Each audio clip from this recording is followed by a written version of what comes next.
group, get this link and show to your colleagues.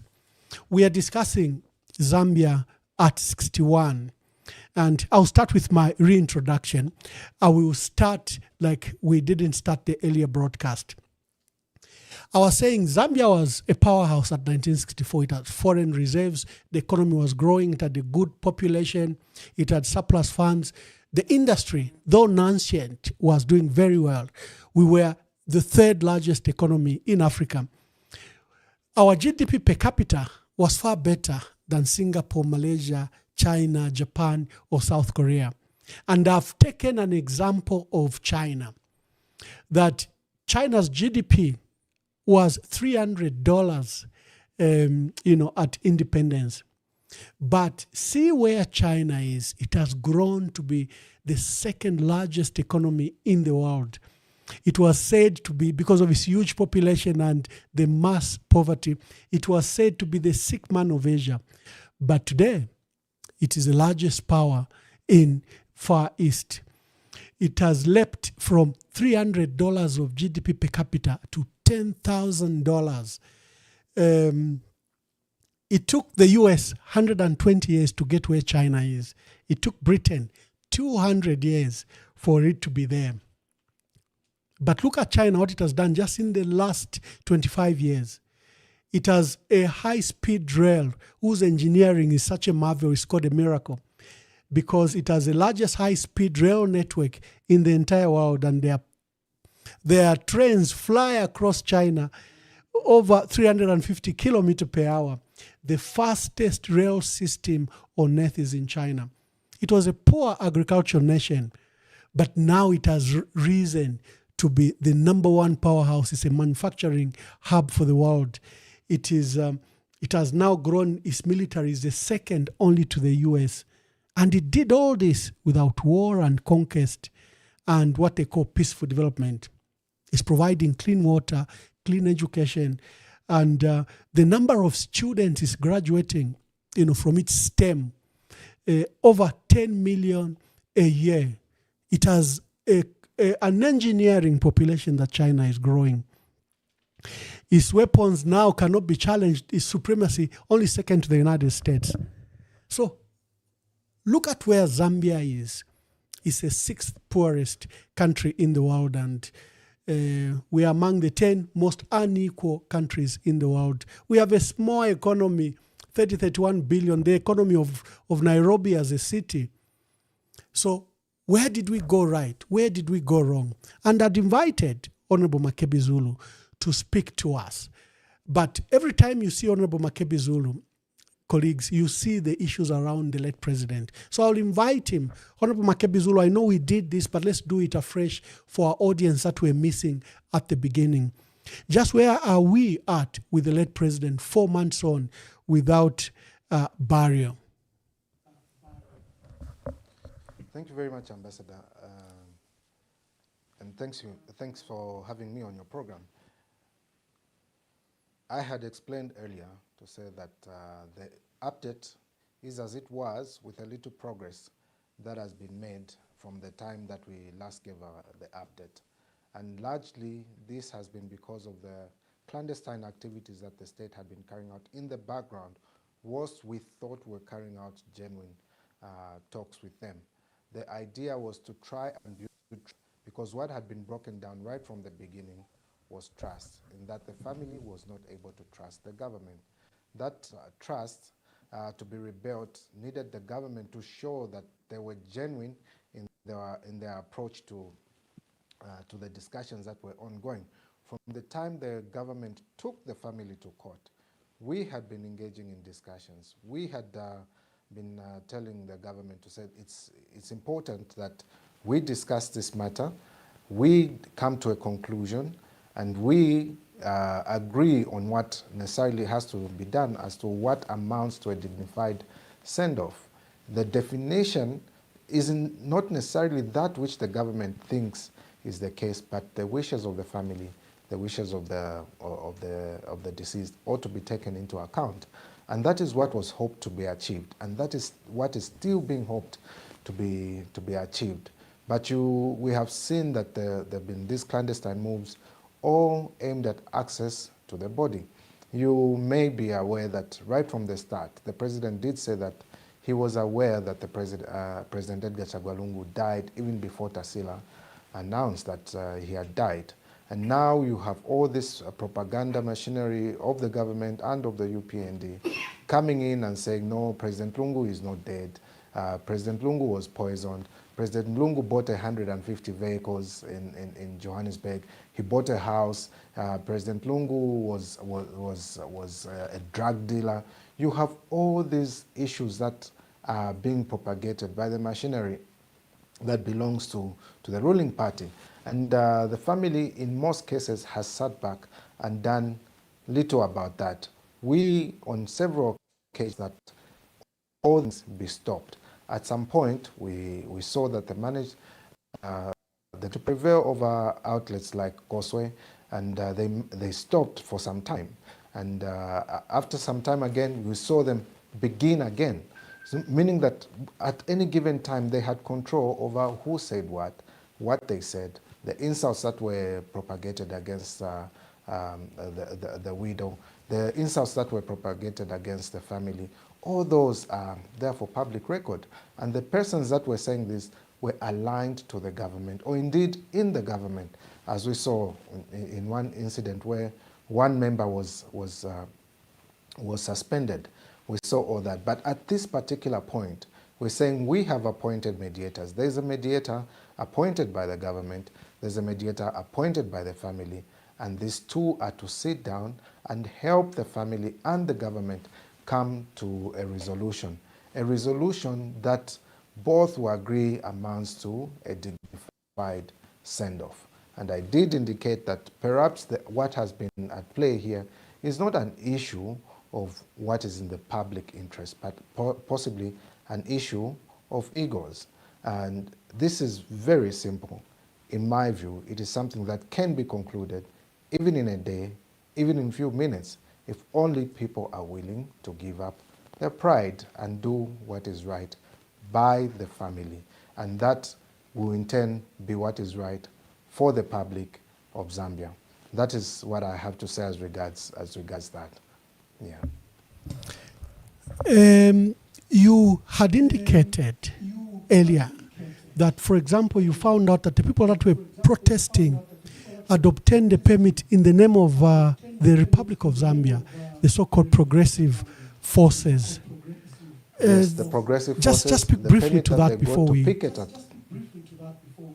Okay. So the progressive forces is this NGO that the government of the Republic of Zambia found friendly to use here in South Africa.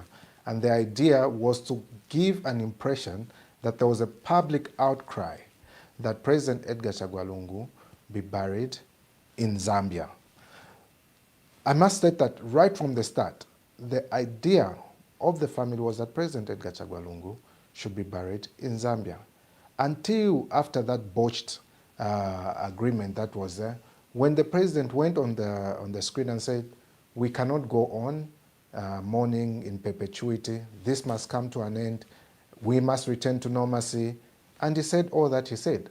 So the family said, okay, the government seems to want to have nothing to do with this, and to go and force things in Zambia would not amount to a dignified send-off, so we will have a private one. On the day of burial, you saw how that the government swiftly moved in and said, no, it's in the public interest. We'll bring back the national mourning and all those issues that followed thereafter. But through all this, I think the family has chosen to deal with this matter in a very sober way, whereas the government chose to go in a very combative way, engage progressive forces movement, such that even when they went to court, they needed that aspect to say there's a public outcry. How do they engineer that?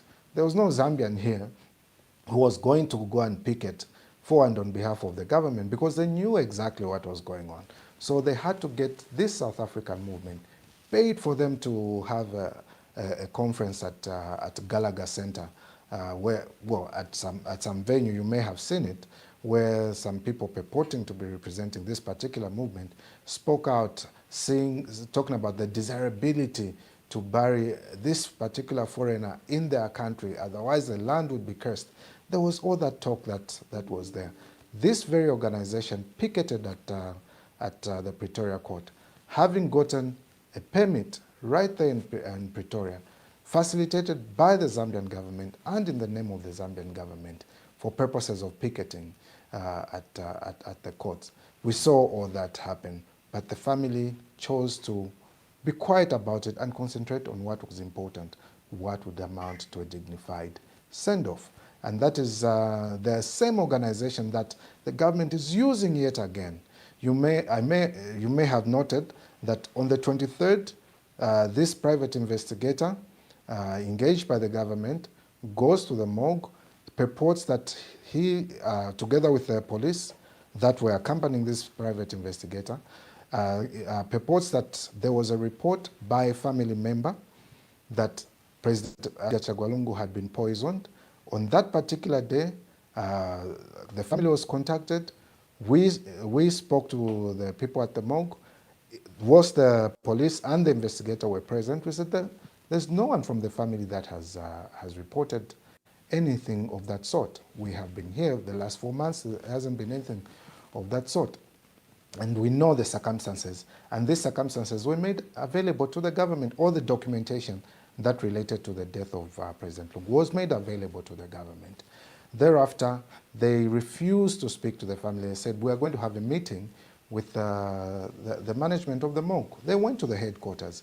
The minutes were published, and we did indicate in those minutes who was in attendance, the role that they played, and how that the private investigator said they had been engaged by the government of the Republic of Zambia.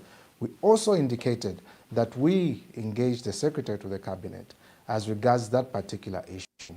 At first declined that government had no role whatsoever, and we pushed to say, okay, if government had no role whatsoever, give us something in writing to give to the morgue. So that whoever comes, we tell them, there's no one that has reported this matter. There's actually no docket of case whatsoever. That's on the 23rd, when things happened, that's the 23rd of September rather. And they said they were going to return. The time they were having the meeting with the management of the morgue, they said, this person, we have gotten reports from social media that there are allegations of him having been poisoned. Now we change from a family member, moves to social media. At that particular time, we're not aware of any reports. On the 29th of September, we see this organization that protested at the Pretoria court come back now and hand in a report to the police to say, we suspect that this person was poisoned, and the allegations that he was poisoned, and we want to clear the name of South Africa. That is what was, but there's no complaint for and on behalf of the government of South Africa. There hasn't been any complaint whatsoever. So we see that all these moves being orchestrated by the government were intended to frustrate this particular process. We can only speculate as to what the benefit is, but it all goes down to erode the trust that the family was hoping to build in the government. So that is that. I wouldn't want us to spend so much time on this particular issue. Safe to say that we need to be humane in our approach to things now that we are commemorating our independence. We need to reflect on why we got this independence, how we ought to treat each other, what is Ubuntu in this particular context as we deal with each other in government, whether one is holding a position or is not holding a position. The rich and the poor, how we treat each other is very important. Ambassador, I would spend a whole lot of time discussing this matter, but yeah, I think thank you. The public thank you, Honorable Makebi Zulu. Up to speed on what's happening. Yeah. Today we'll not dwell much because want to reflect on Zambia, but one of the key issues your political opponents, the political opponents of the PF, have accused the PF and sometimes even to you, the spokesperson, is that we are using this matter for politics. What do you say to that before we move on to the reason we are here? Who took the matter to court? That's the issue. If the family had not been taken to court, we wouldn't be where we are. So what politics are being played? The facts leading to the impasse were known. The mistrust that was built is known. The ones that are on the wrong side are known. It has never been the family. It is not the family. It will never be the family. Let us, in the same manner that the president said, let's pray for the family, I would say, let's pray for the government, for reason to prevail over ego. And we will resolve this matter in the nick of time. Oh, wonderful, wonderful. Honorable Makebi Zulu, to our dear viewers, we are apologizing once again that we had that disruption because we didn't have, on many channels, we didn't have volume. We only had volume on this channel. So please share. We had accumulated a large number of viewers, and just alert them that this broadcast is live now, and share and share and share. For those that wish to delve into the life of Honorable Makebi Zulu, have had an opportunity. I profiled him in my previous program called The Conversation Podcast, and you can find all his full details, where he was born, where he went to school, how he became a lawyer that he is, and his illustrious career. Today, we are reflecting on Zambia, at 61. Honorable Makebi Zulu, what are your reflections on this momentous day today? Waking up today, I really thought, where are we, and where are we coming from?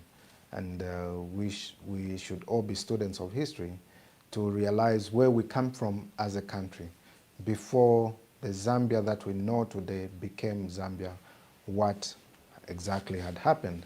And we see the thread in all this is a fight for equality, a fight to enjoy freedoms, for the fight for equal opportunities.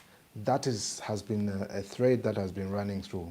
Equal opportunities because in the colonial times, Africans, or indeed Rhodesians at that particular time, did not have equal access as the Europeans did have at that particular time. They were treated as second-class citizens, and there were orders in council that were being promulgated for purposes of subjugating the natives or the local population, until you saw 1964, where there was a negotiated settlement for us to gain our independence. And we chose the 24th of October as a day when we would commemorate our independence. Not necessarily because it's a day that Zambia got its independence. It was picked because it's also the United Nations Day. If you read your history, you realize that. And it's a United Nations Day, it's the Independence Day for Zambia, and it's a day that we are supposed to be looking to what did the people that died die for. If we forget what they died for, we may render their deaths to have been in vain. We saw President Kenneth Kaunda, Nalumino Mundia, we saw Mainza Chona, we saw that formed part of the first government. We saw Ruben Kamanga, Simon Mwansaka Pwepwe, Bodwin, not necessarily Bodwin, but Harry Mwanga Nkumbula. The Bodwin was the brother. I should learn from history. And then we saw all these people that came and managed to get us our independence. And thereafter, they started fighting for improvement of human resource.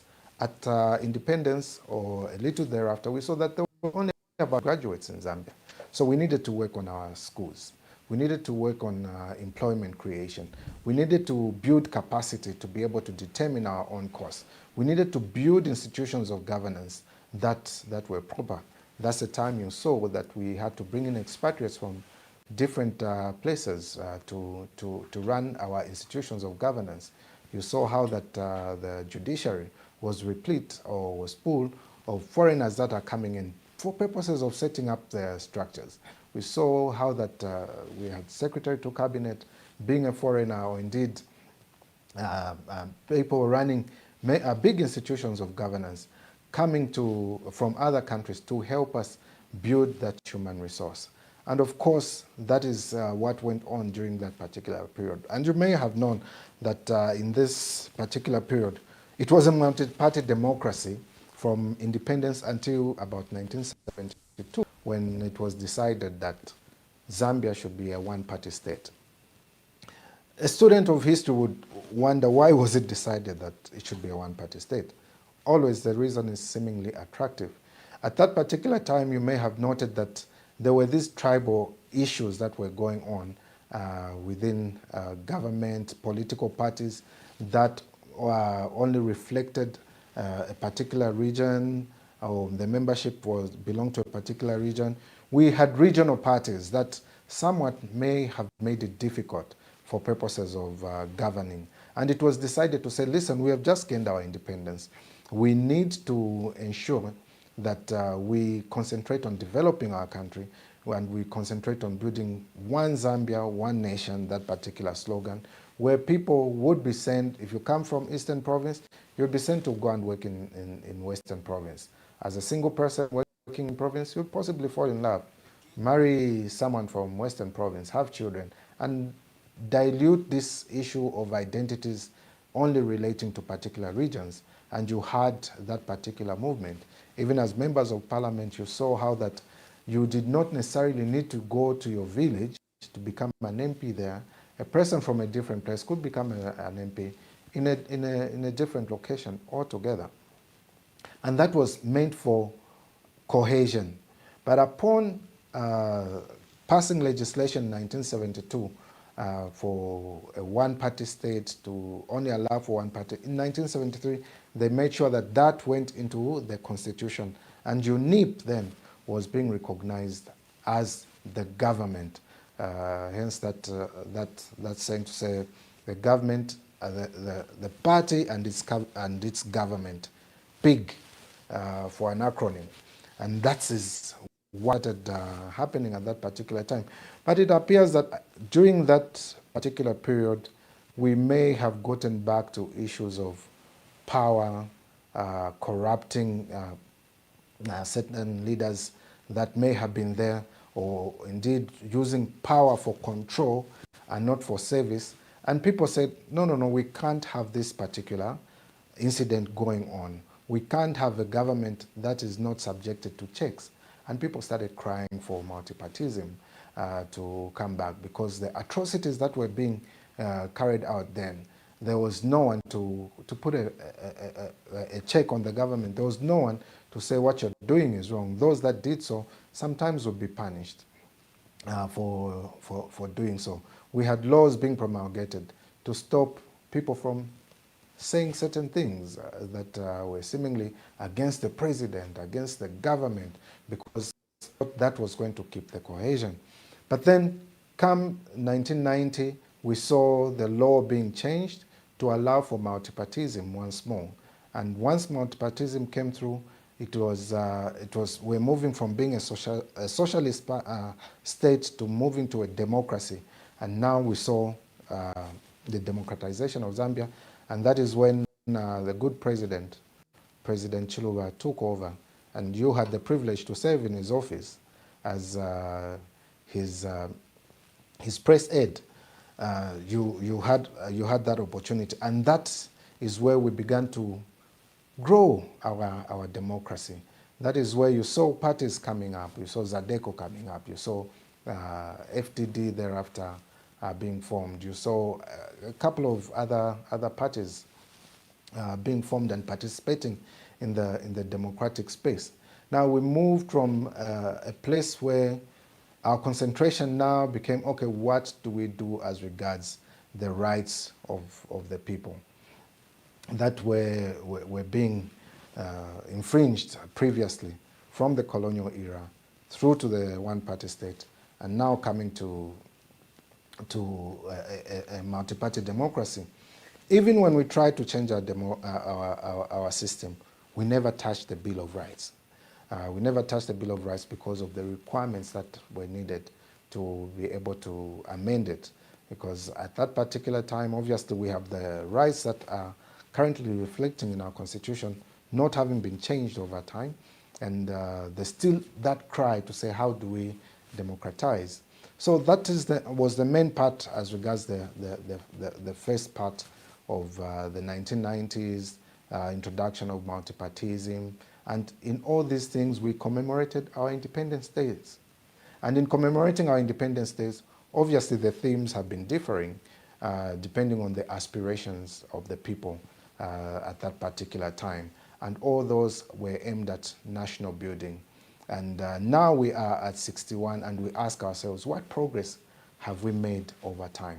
We had been making steady progress as it were, but it appears as though at this particular time we have to relook at what exactly have we gotten ourselves into.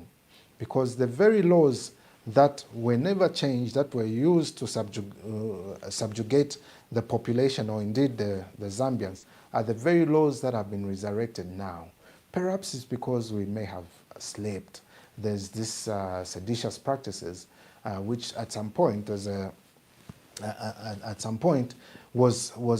matter that was almost always in court, that was pre-independence, and during the time we had that one-party state, we had this offense of seditious practices coming up. And the next time we have heard of it is now, during this particular 4 years of the UPND. That has been resurrected, used to stifle dissent, used to ensure that every person keeps quiet, as if that was not enough. We have the so-called cyber laws, which gives the state unfettered powers to even be able to snoop in our phones, to snoop into everything that we have. Even an attempt to ensure that even the very CCTV that you put at your house has to be regulated by the state. What you put for your own security has to be regulated by the state, as if to say they also want to have access to what you see. Now, there's all this thinning of the rights of individuals that has been going on. And now we're saying, okay, how did we get here? Why is it that every time there's a change of government, there are aspirations of those that are in government are to work to fortify their stay in government? Is that what we want going forward? Why are we using power for control and not service? Those are discussions and conversations that are on the table right now. And any noble person, any person that is going to have the interest of the nation at hand will know that power should be used for service. The reason we have a constitution that gives various institutions of governance power to do what they do is for purposes of allowing them to serve the people of Zambia. But alas, this time around, that is not the case. We have gone back to a period of nation. In a very, very long period. As a matter of fact, this is the only time where, the only period within 4 years where you've seen the most judges being removed from their offices. This is a time when you've seen the most MPs lose their seats by reason of matters in court. This is a time when you've seen the most politicians going to court, being taken to court, being dragged to court. And most of them is simply for what they said. There's a saying, a quote from Abraham Lincoln, who said that, "I may not agree with what you say, but I will protect to the death your right to say it." We ought to be living that. We ought to protect the right of people to have a thought and to be able to express that thought. Now we're being stopped from thinking. Not only thinking, we're also being stopped from expressing that thought that you may have by this offense called seditious practices, or indeed using the cyber laws to gag people, using the cyber laws to infringe on people's privacy. That is what is going on now. And that is the democracy that we have to fight. What have we seen? We've also seen institutions of governance being compromised. Now, when we talk about institutions of governance, you cannot talk about improvement of the economy if your institutions of governance are weak. You can't talk about investment in a country if your institutions of governance are weak. Now, what do I mean by this? If I'm going to invest in Zambia, I must know that their dispute resolution system is something that I can rely on, meaning that I'll look at the judiciary. How is the judiciary run? Is there interference in the manner the judiciary is conducting their matters? Are they independent? Can I trust them that if I have a dispute with another person, an investor, or indeed I have a dispute with the government, the result that I'll get from court will be fair, just, and legal? For that question, any Zambian, any person who lives in Zambia would give you an answer as to what exactly is happening right now. The judiciary is at its worst in terms of upholding the rights of people, in terms of upholding the law as it relates to the citizens. In fact, a matter between the state and a private citizen, you are likely to get a result, notwithstanding what the law is, that will favor the government. You have a judiciary that 4 times rules in one way and the 5th time changes its mind. Should we have an investor come in and say, the decision that these guys have made looks as if it will protect me, so I can make my investment in here, in this country. But when they know that, in fact, this decision can be changed at any time on the basis that, well, we made a mistake, or indeed the ones that sat made a mistake, that ought not to be the case. There has to be certainty in the manner that our judiciary deals with issues. Only then can we talk about having investment, bringing investment, because every investor wants their investment protected. And we also want the legislature or a legislative structure that is not necessarily part of the executive, that is independent, that furthers the interests of the people and not the governing authority. But we have sycophants for presiding officers only pursuing the interest of the executive, and that is eroding the trust and confidence that people have in the National Assembly. You have members of parliament who are being gagged every now and then, being gagged from expressing themselves. That place called the place where people ought to speak and ought to speak freely. But our members of parliament are not free at all. Now, if a member of parliament is not going to be free, in the precincts where they say you should be free, and you have a member of parliament being sentenced to a jail term for something they said within the precincts of parliament, when the law protects free speech, especially within the precincts of parliament, because people have to be given the right. You can only enact laws based on what people say should be the law, based on what people say they want to be governed. And that is why the Constitution says all that power which is not given to any institution belongs to the people, and they can exercise it themselves or through their members of parliament or their representatives. That is ordinarily what we'd expect. But what is the state of our National Assembly? You see a National Assembly that defies court orders. We have Bill 7 at hand, where the Speaker even goes to render a ruling defying the judgment of the court and only bows down to pressure. And now, for the very first time, we are seeing the government trying to change the orders. See, every time you withdraw a bill from the National Assembly, you can't bring it back within a period of 6 months. You can't. You can't bring it back. Yeah. But in this particular Thank case, you. there are attempts. Let me just intervene there.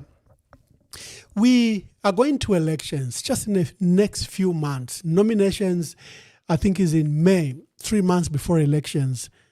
But the state of the Electoral Commission of Zambia is of worry. Its composition, both at management and at commission level, is of key worry.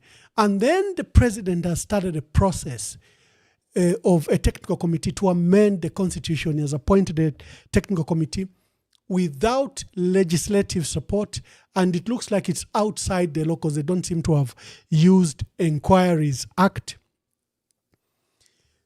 How will this impact on the election? Because if you have the technical committee, 25-member committee appointed, and that they should come up with a draft constitution, they should gather all their views and come up with a draft constitution in the next 1 month. Probably that's the fastest, speediest constitutional process I've ever seen. We've looked at all the constitutional review commissions, from the Moncton Commission in 1962 to the 1973 Mainza Chona one, to the 1990 Professor Mvunga's constitution, to the Mwanakatwe constitution, CRC, to Willa Mungomba. We've never seen this speed as this technical committee has been done.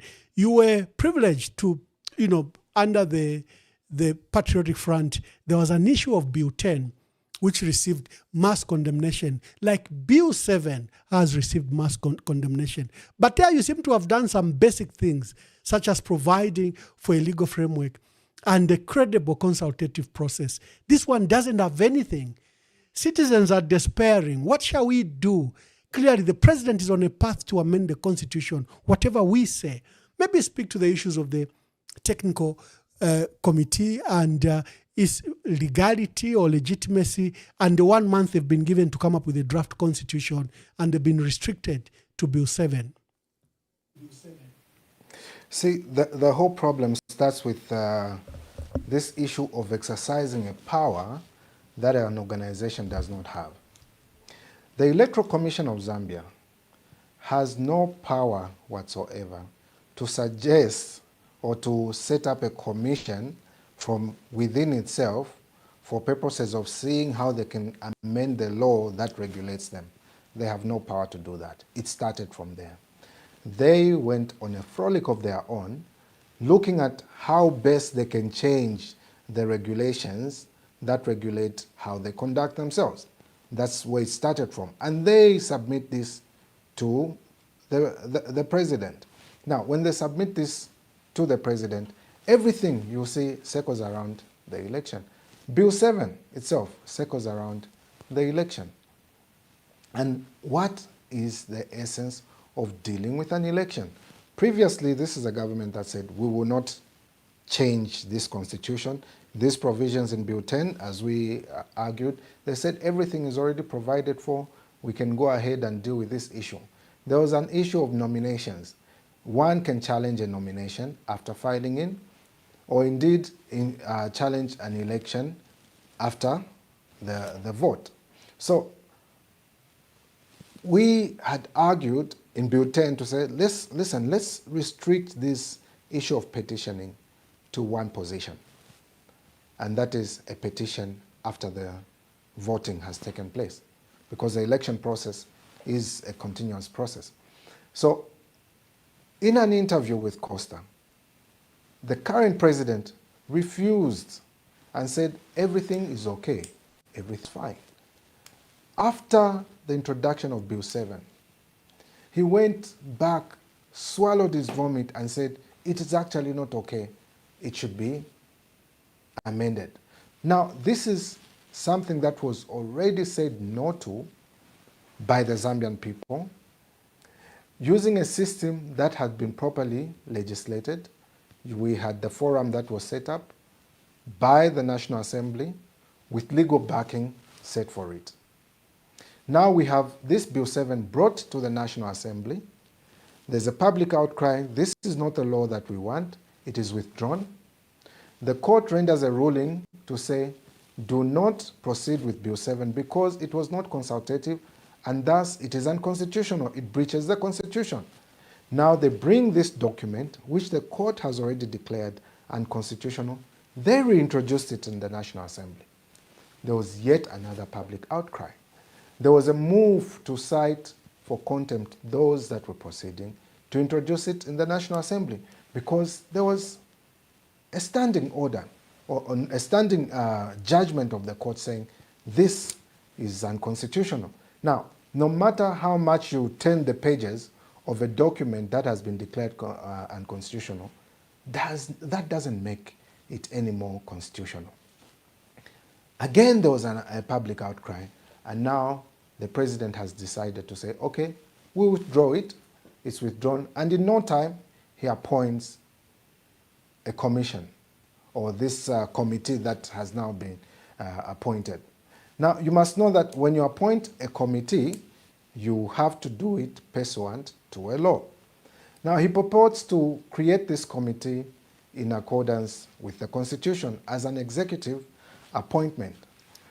Whereas noted that all committees have been appointed pursuant to the Inquiries Act, and their terms of reference have been promulgated and provided for, and to be carried out in accordance with the Inquiries Act.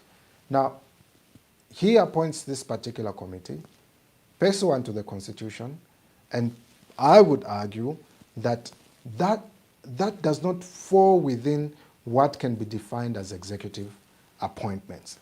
This committee has been appointed to carry out particular tasks. And if you're going to frame terms of reference, obviously in carrying out those, they would need to be guided by some law.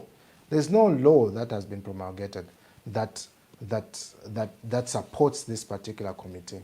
There's no law that is guiding them on how to do their work. Even the terms of reference being made available to them, there's no law that is going to guide them as to how, in a lawful manner, they can collect views from the people. Now, with that said, you will also note that a person who sets the terms of reference determines what goes in the Constitution. And you saw how that Laura Miti recently cried as to how they have been gagged. They have been only asked to go to the extent that the questions are asking. So in all this, the person who sets the terms of reference determines what should go in the Constitution. And in this particular case, it is the president who's determining what should go in the Constitution. Now, the Constitution is a document that belongs to the people. You can't say, let's take this to the people, but what I want to go in this Constitution is this, this, this, and that. It should have been prudent, or it could have been prudent, of the president to have people submit at will what they would want to see in the Constitution, because the Constitution is supposed to be a living document. You can change it from time to time to meet the aspirations of the people at that particular time. It is not a document to meet the aspirations of those that are governing. It is a document that the people agree to say, we want to be ruled in this manner. And for purposes of achieving this particular goals that we aspire to, these institutions will have this kind of powers. The president will have this kind of power. National Assembly will have this kind of power. The judiciary will have this kind of power. We shall have institutions such as the Drug Enforcement Commission, the police, and this is how these will be regulated. This is how they will relate, carry out their business, and this is how they will relate in relation to other organizations. All that goes in the Constitution. You can't say that, tell me how, not whether or not there should be a lid on a bottle, but how tight I should. You've already made a decision that there should be a lid in the first place. And that is what is going on right now. And that is where we're saying, listen, we should not regress. We should be progressing in the manner that we're governing ourselves. Because these institutions of governance that we're trying to create that only serve purpose, the aspirations of individuals are not supposed to do so. They are supposed to serve the interests of the people. And it is these institutions of governance that guarantee whether a country is going to prosper. They will determine whether a country is going to prosper or not. They will determine whether a country is going to be attractive for investment or not. They will determine whether people are going to be free enough to express themselves to the extent of bringing ideas that may bring development to the country. So for as long as we have institutions of governance that only serve the whims and caprices of individuals, we will not progress. You can't have investigative institutions where you determine who should be arrested and who shouldn't. You can't go to a press briefing and say, that person did something, therefore go ahead and arrest that person. You don't have those particular powers. But the moment you say it, and as president, those institutions that are there and ought to be independent moving, there's no place that that person may have justice, especially when the judiciary is compromised. The very police are compromised. The Anti-Corruption Commission is compromised. The Drug Enforcement Commission is compromised. What is there to do? Who protects the citizens when the very person who's supposed to protect them is the one that sets loose the dogs to bite them, even in matters that have clearly been dealt with. That is not the Zambia that we should be celebrating at 61. We ought to be progressing in the manner that we're running the institutions of governance. The opportunities that we are giving to the Zambian people. And by the way, I said the Zambian people, not necessarily people belonging to particular regions. Because the moment you begin to concentrate on regions for purposes of running particular institutions, then you lose the very essence of one Zambia, one nation, the very bedrock on which the nation was built. You lose it. And when you lose the essence, the very essence of one Zambia, one nation, you can't develop. No matter what investment you think you're brokering, it can't, because it is seen to only be dealt with by a few. It is seen to be only controlled by a few whose interest is regionalized. And we're supposed to be looking at the interest of the whole country. That is what we ought to be looking at. Once we set our institutions of governance in order, then we can have discussions as regards investments, discussions as regards infrastructure development, because then you will not be selecting where you're going to put that infrastructure. Everything will have been in order, and you'll be looking at areas of need, not areas of origin for purposes of developing. So we need to move and begin to deal with areas of need, not areas of origin, as a move or as a drive towards development. That has seems to be the problem that we have to deal with this time around. That seems to be the new bondage or the new colonization that we have to deal with right now. How do we free the institutions of governance for purposes of distributing the wealth of the country evenly and equitably, or indeed equally where need be? That is where we are. And that is the independence that every Zambian is calling for. How do we have freedom to express ourselves, either in thought, in acts that are going to benefit the country? And you can't do that by stifling thought or indeed speech. You can't do that by regionalizing development to only favor particular areas. You can't do that by only availing opportunities to a section of society or those that seem to pander to what we want. We can't do that, and we shouldn't be headed in that direction. So the first thing that we ought to do right now is make the institutions of governance independent from the whims and caprices of individuals. Then we can talk about real development going down to the people. Wonderful. Dear viewers, I'm glad that most of the people have since joined the broadcast we are hosting. Honorable Makebi Zului is former MP for Malambo in Eastern Province. He was provincial minister in Eastern Province. He's known, very well known as a renowned Lusaka lawyer, and is a family spokesperson for the late president. But today, we got him to reflect on Zambia at 61. Where are we at? What have we done wrong? What could we have done better? How do we forge a future ahead of, from now? I'll be inviting you callers. We started very late, so we'll open the broadcast quite for you to call in. We'll invite you to begin making your calls and asking Honorable Makebi Zulu some question. But I'll urge that you are brief. There might be more people trying to reach us. So let's give as many views as possible. He's given a reflection on the late president. Negotiated appointments were done. The family chose Archbishop Alec Banda, and the government of the Republic of Zambia chose Dr. Joshua H.K. Banda, leader of the church at Pentecostal Assemblies of God in Zambia and in Africa, and is a senior pastor at North Mid Assemblies of God. So the two Bandas are supposed to begin the negotiations for the repatriation of the remains and a decent burial for the late president. We hope that those will go very well. But the reason we got Honorable Makebi Zulu is to reflect on the state of our country. There's a voter registration exercise going on. There are all these things happening. So I'll be inviting you to to make your calls, but be brief so that we can allow as many people as possible to do so. Registration across the country from the 13th of October to the 11th of November 2025. If you are 18 years and above, a Zambian citizen and in possession of a Green National Registration Card, NRC, you qualify to register. If you registered in 2020 or during continuous registration of voters and you still have your voter's card, you don't need to register again. During this registration period, ECZ will be providing the following services: new registrations, replacement of lost, destroyed or defaced voters' cards, transfers from one polling station to another, claims for omission on the register of voters, corrections of clerical errors and removal of deceased voters. Registration centers will be open throughout the week from 8 hours to 17 hours. Register now. It's your right. It's your choice. This message is brought to you by the Electoral Commission of Zambia.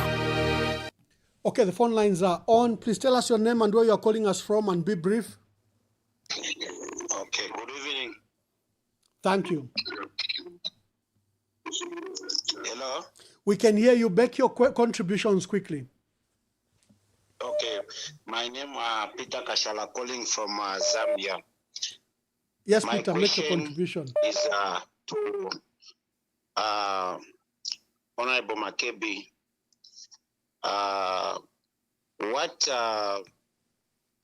What difference do you have with the Zambian people? Because we've got a shortage of leadership here in Zambia. What qualities do you have as a president if we say we want you as a president here?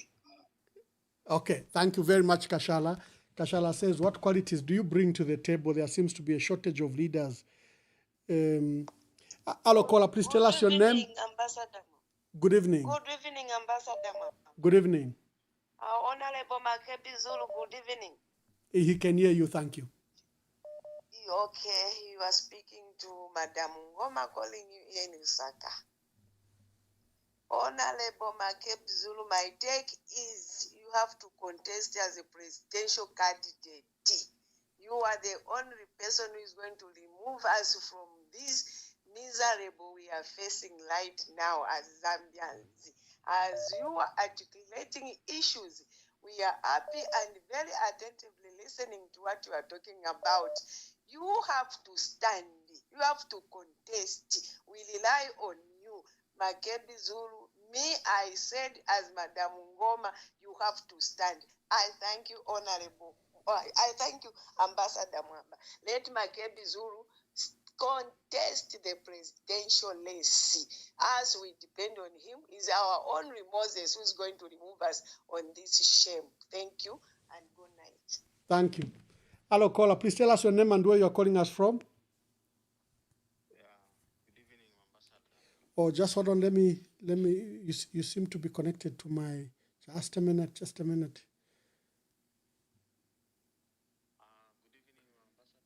Just a minute, please. Just a minute.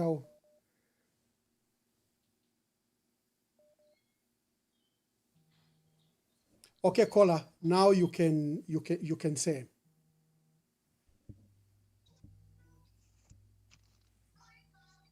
Hello, caller. Hello, caller. Hello, Ambassador. Good evening. Good evening. Okay, this is Mlenga calling from England. Yes, Mlenga, make your contributions quickly. We have just seen flyers and posters flying of Honorable Makebi Zulu contesting as president on the PF ticket and subsequent on the PF ticket in the coming elections. We just want to get quiet on that one. Well, that's what I've been waiting to say, but I haven't heard him talk about it. Is he going for it? Because I think a lot of people are really looking forward to him declaring that he's going for that position. Thank you so much. Yes, caller. Hello. Please tell us your name and where you're calling us from. Yes, I'm calling from Peter UK.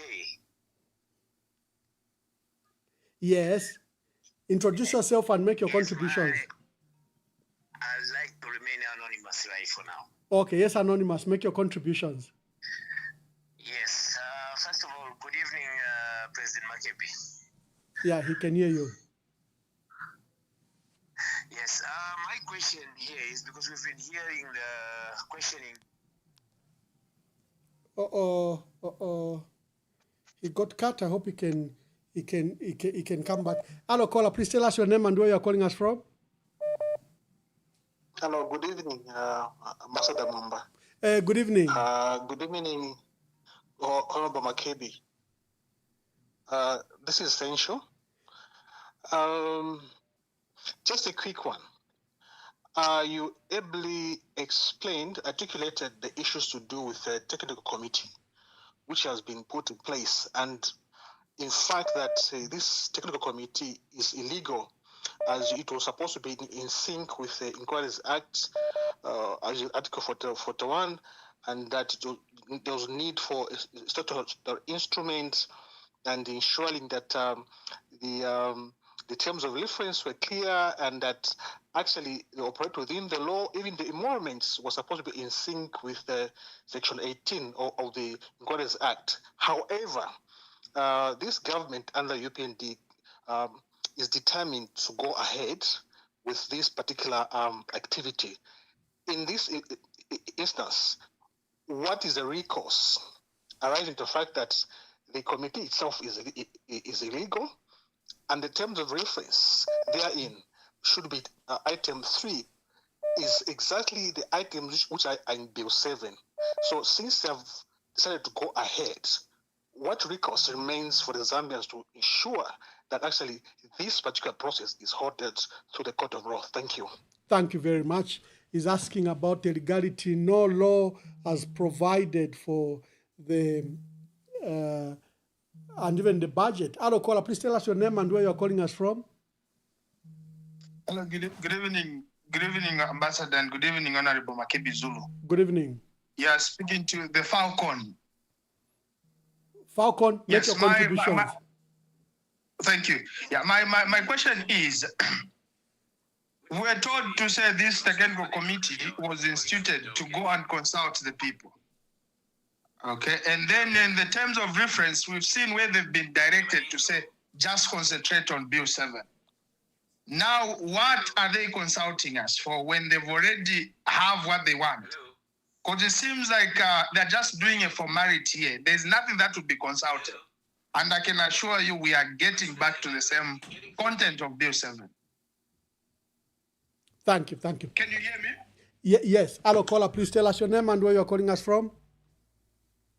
Yes, this is again from Petauke. I would like to remain anonymous. Yeah. Yes, my question to President Makebi here is that next year when you're elected, what are your plans, firstly, to sort out the load shedding? Can we have an answer on that one first? Secondly, on the load shedding? issue of cyber law, will you repeal it? Load shedding and the issue of cyber law, will you repeal it? Okay, thank you very much. Hello, caller. Please tell us your name and where you're calling us from. Hello, Honorable. Yes, make your contributions quickly.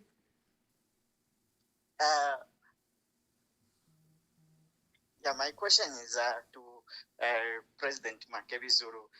If he wants to stand and with the impasse that is going on, when do we expect to see him in the country and so that he can start the campaign full throttle?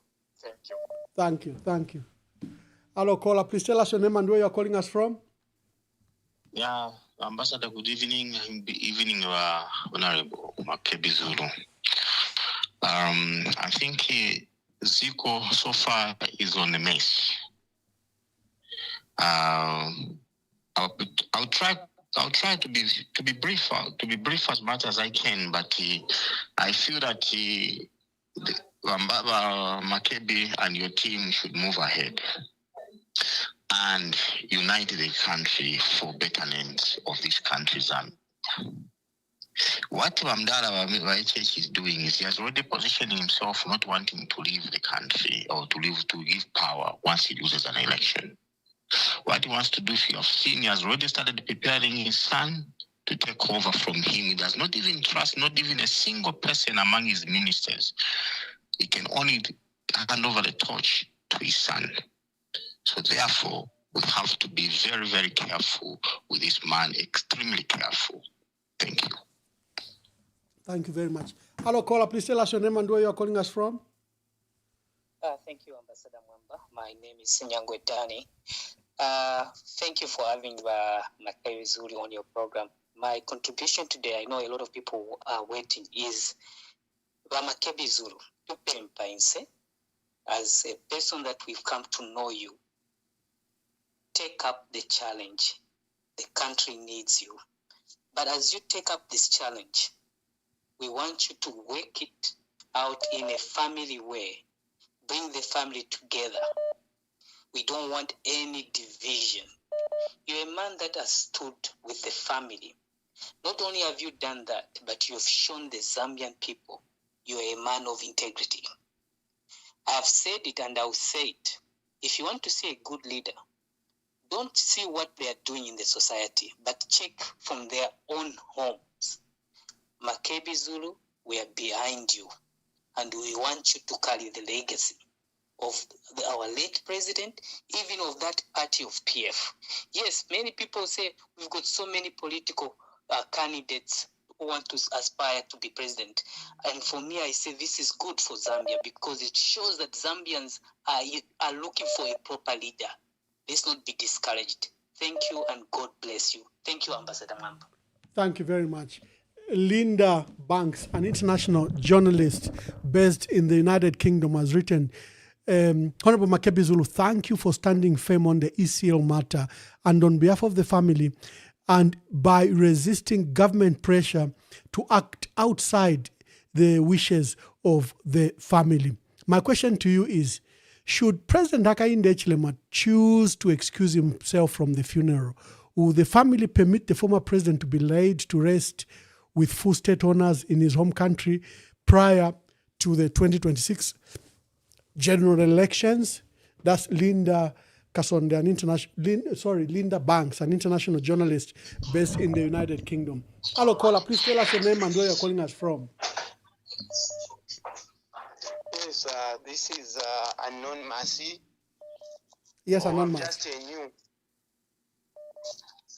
Honorable, thank you so much, Honorable Makebi Zului, for coming in to stand as a president. Otherwise, my question is, if PF didn't adopt you, are you late to stand in or to support a person who is going to stand as a president? And then, are you also ready to face the challenges like the way it is happening right now, the way they are blocking the constitution, like Hakainde Hichilema constitution? Are you ready to stand for the people of Zambia and defend the constitution? Are you also not going to change like Hakainde Hichilema, like Mwaba Litoriki, palasti fintu vya chinja palasti twatamba okumona ifitule mune fintu taparofu balerande fintu abantu baleyofwa tabaleranda pifiri fyonse. Are you ready as a president to defend the people of Zambia, not to be rhetoric like ifitule mona this time fintu abantu balechula, the president is quiet? Are you ready? Thank you very much. Thank you. Hello, caller. Please tell us your name and where you are calling us from. Good evening, Vamwamba. Good evening, Makebi. This question actually goes to you, on Ambassador Mwamba. Surprising, Vamwamba, you're always updated with the current affairs. And from the prologue, we can tell that majority people are very excited to hear you asking Makebi whether what we are reading in the news is actually correct in social media. How come you have not asked him whether he is running for office next year? Thank you very much. It would be nice to hear from you as well. Thank you very much. She says, how come I haven't asked you that question yet? I'm a very updated person. Hello, caller. Please tell us your name and where you're calling us from. Good evening, Emmanuel Mwamba. This is Angela Mbale, known as Mama T. Mama T, make your contributions. Yes. First of all, I want to say hi to our incoming president, Mr. Makebi Zulu. I don't know if he has declared whether he's standing or not, but I'm begging him. I'm asking him if he can stand. Because right now, Zambia is not the Zambia that we knew. This is a different Zambia. I just want to make a contribution on the things that he talked about. Things like they are using power to control people. The reasons are very simple. They are doing that because all the promises that they made, they have failed to fulfill those promises. So now what they are doing is to put fear in people and bring this cyber law, seditious, cases on our people. We have a lot of our people in jail there. But there are people who have committed the same offenses, but they are outside there, free. Why? Because they belong to them. And what kind of a Zambia is this? We saw yesterday where an overnight prayer was cancelled. And today we hear the president saying that he never directed anyone to cancel those prayers. The prayers which has been taking place for quite a long time with our Apostle Sunday Sinyangwe. And yesterday it was cancelled. So as Zambians, how do we interpret that? Because we understand there's that grudge between our president and Sunday Sinyangwe. So saying that he never directed the police to do that, we don't believe that because we've been told a lot of lies. And there are a lot of things that have been happening in Zambia. A lot of things that people are scared to talk about. Because thank you, my dear sister. Thank you. I've got so many people waiting, my dear sister. Hello, caller. Please tell us your name and where you are calling us from. Okay, you are speaking to Falcon, calling you from Zambia. Falcon, one yes. question that I want the Honorable Makebi Zulu to answer is, people who are supporting that scared, they're saying he'll never come back to Zambia because he will be arrested. So my question is, in his execution as the family spokesperson, has he breached any Zambian and implicate him? Thank you. Hello, caller. Please tell us your name. I need to close this part of questions so that we can allow Honorable Makebi Zulu to answer, but quickly make your contributions. Good evening, Ambassador. This is Munkonge. Munkonge, make your contributions. Yes, just want to ask the State Council, Makebi Zulu, since he has been in the very tough situation, he has been in the tough situation for so long, and he knows the type of the government, and the government, they knew that he knows. Munkonge, London wino mulanda wino muchivemba, London wino muchivemba endesheni.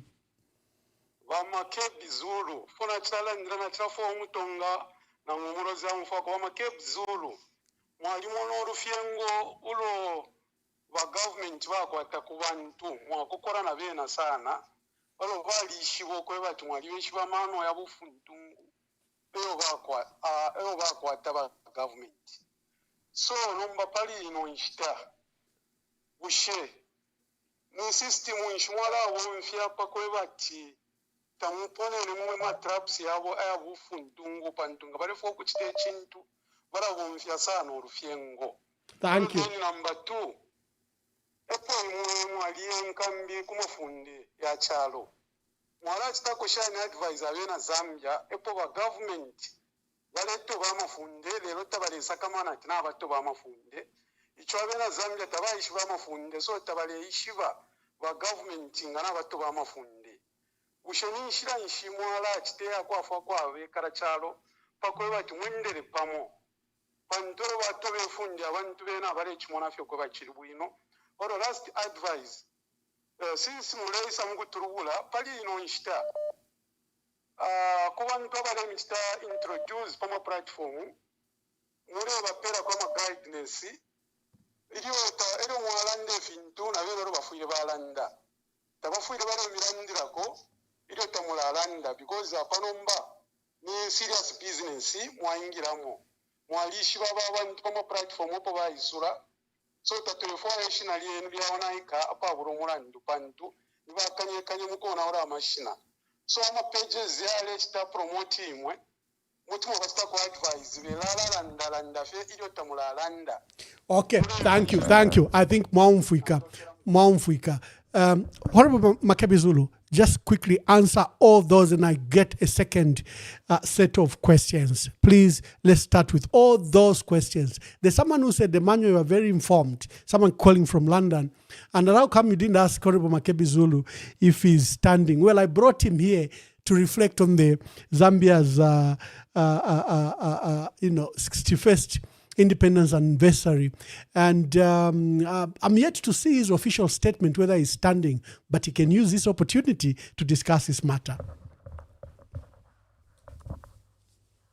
Very interesting questions indeed. And I think I will approach them in no particular order of importance, as it were, but perhaps the issues that relate to the role that I'm playing here in South Africa, I'd like to deal with those, get them out of the way, then deal with the matters that have arisen. Linda Banks asks a very important question, and that is, should HH recuse himself from this process? Would the family be willing to bury in Zambia? That has been the position. If today the president said, I will not be in attendance, I will hand over to the vice president and we will give him his full honors. And tomorrow, we start off to come to Zambia. It is that simple. It is that simple. And that's why we're saying, let us pray for the government so that reason prevails over self or indeed over ego. To indeed respect the wishes of the family and do away with this whole thing. Because just this niggling issue is the one that has led to all this propaganda, all this false news that has been propagated against the family. And it ought not to be that way. We have to respect the widow. We have to respect the family. And there's a question that was asked by Falcon that there are threats that I will be arrested if I return to Zambia. There is no offense that has been committed either by myself or any member of the family that is worth any person being arrested for. As a matter of fact, even assuming that there was, it is only prudent to go back home and face those challenges that are there. And no one is afraid to face challenges. If we have breached the law, let us deal with the law as it is. No one is afraid. But it is this thing that we keep talking about to say, let's stick to truth. And for our purposes, as persons that are here in South Africa, seeking only to have a dignified burial for ECL, we will protect that wish, even if it takes any one of us going to prison, even if it takes me going to prison as spokesperson for wanting to honor the wishes of ECL or the family, we'll gladly do so if it amounts to an offense. But I can guarantee you that no offense has been committed. Zambia is our home. We are coming back home. Whatever the plans may be, we are still coming home to face things for what they are. Because we know that we are protected by the law. Even if institutions of governance may not want to rely on the law, we will still come and know that we are protected by the law. And well, if they do anything wrong, Zambians will judge for themselves. They'll be able to judge. But know that we're not afraid to come home, and we are not coming home. We are not staying away from home. We are not afraid of anything that may be planned against us. It is not, and that is exactly what we're saying. We have to assert our freedom. If it can be given to us, we'll get it by whatever means necessary. Of course, within the legal limits that we have to. So Falcon, thanks for your concern, but we are good. Falcon, you also asked a question that related to the technical committee as being a formality, and that was the lamentations of Laura Miti. You can't rubber stamp, have them as a rubber stamp. As a matter of fact, true professionals on that committee should be able to say, I can't do this. because you are only asking me to rubber stamp and endorse what exactly you want. And to push for a thing that has already been declared unconstitutional in a manner that is also illegal is in itself misbehavior, for lack of a better term. It's being mischievous, to say the least. Brother Sencho Banda asked the question and provided an answer to say, what recourse do Zambians want to ensure that this is halted in the court of law? That is a recourse that the Zambians have, to halt this process by way of going to the Constitutional Court. If we have gotten to a stage where we feel we have lost trust in our institutions and we think we won't get the results that we want, we have yet another opportunity in August, in a very short space of time, to be able to speak and speak loudly as to what we want. If we want a government that is only going to push its interests, or we want a government that is going to push the interests of the people, we'll have that decision to make. We are the final arbiters in all this, and that is why the power that is not allocated to anyone in the Constitution is reserved for us, the people. Anonymous asked a very important question to deal with load shedding and the repeal of cyber law.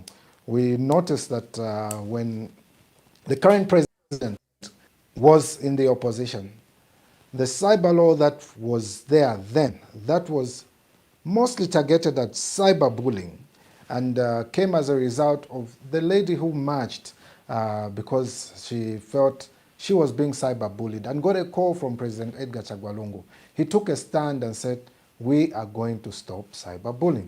But now there was a promise to say we'll get rid of it because it was perceived to be gagging people from expressing themselves on social media.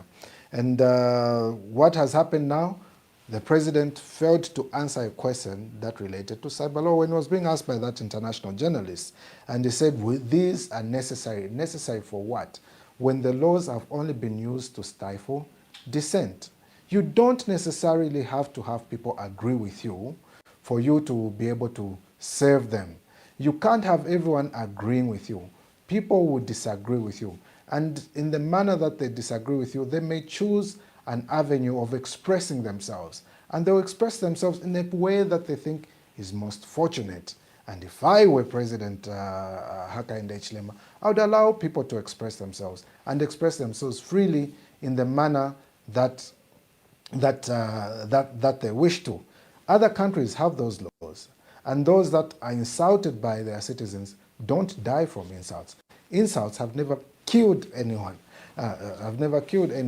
But it is a way of judging the character of the person. A society will judge the character of the person differently if they insult. But it is not for us to be able to criminalize dissent because this person said something that I disagree with, therefore they should go to jail, especially that I'm in a position of power. Power is intended to serve and not to control. There was another question that was by Madam Ngoma. Well, this was a statement saying you must contest as a presidential candidate. Then Mulenga from England says, is he going to stand for the presidency? And of course, we've got Stakashala asking to say, what qualities do you have?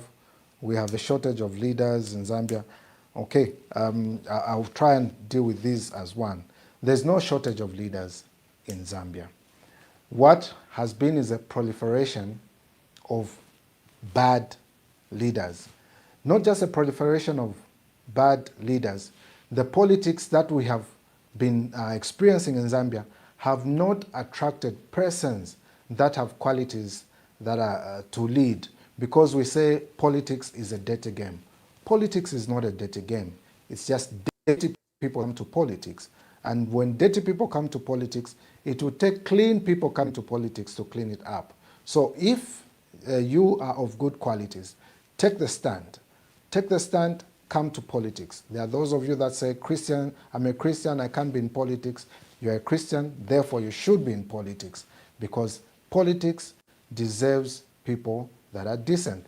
You say, I'm of this religion, Politics is a dirty game. You have a responsibility to save your country and go and take up that particular position and save the country. And Mr. Kashala in Bemba say, so you are able to tell, or you should be able to see who a good leader is. And of course, there are these calls. I've noticed quite a number of calls are bordering on whether or not I am going to contest the elections. As a matter of fact, it is not an I factor, a we factor. What are we saying? And I'm heeding, I'm listening and hoping to heed to the cause of every Zambian that is there, carrying out consultations, as it were. And it's for that reason that you may have seen from my posting that we said we're going to carry out consultations and talk to different people as regards this very mammoth task, this very solemn duty that each one of us has to take seriously. It is not a matter that one just wakes up and says, I should do this. But the cause so far are seeming very irresistible, but it is something that we have to take solemnly. It is something that one has to take dedicated to prayer. And in all this, we know that there's light at the end of the tunnel. And this light, only God makes it available. And we are in that position where there is this call to duty. And to not heed to this call to duty is to disappoint the people of Zambia. Is not to heed to this call to duty, is maybe not being able to listen to the voice of God. And the voice of the people is the voice of God. And at an opportune time, we will definitely make this known. But as I have stated, it is not an I factor, it is a we factor. It is something that we all have to sit and decide. And with the call... Thank you, Honorable Makebi Zulu. Before my callers become highly impatient, they are calling and calling and calling. I guess I have a lot of questions for you. And I hope that the clarification you've so far given has helped. Callers, I'm going to take the next segment of calls. Please call and make your contribution. And I'm glad that we are all back. Remember, after the earlier disruptions, I feared that we had lost the audience. But looking at the numbers, we are very, very good. Thank you for coming back and thank you for following this broadcast. Let's make your calls and let's hear from you. Hello, caller. Please tell us your name and where you're calling us from. Good evening, Emmanuel. Yeah, good evening. Just call me Foot Soldier. Foot Soldier, make your contribution. Okay, thank you very good. I've got just one or two questions for Honorable Makebi Zulu. Thank you. Yes, one.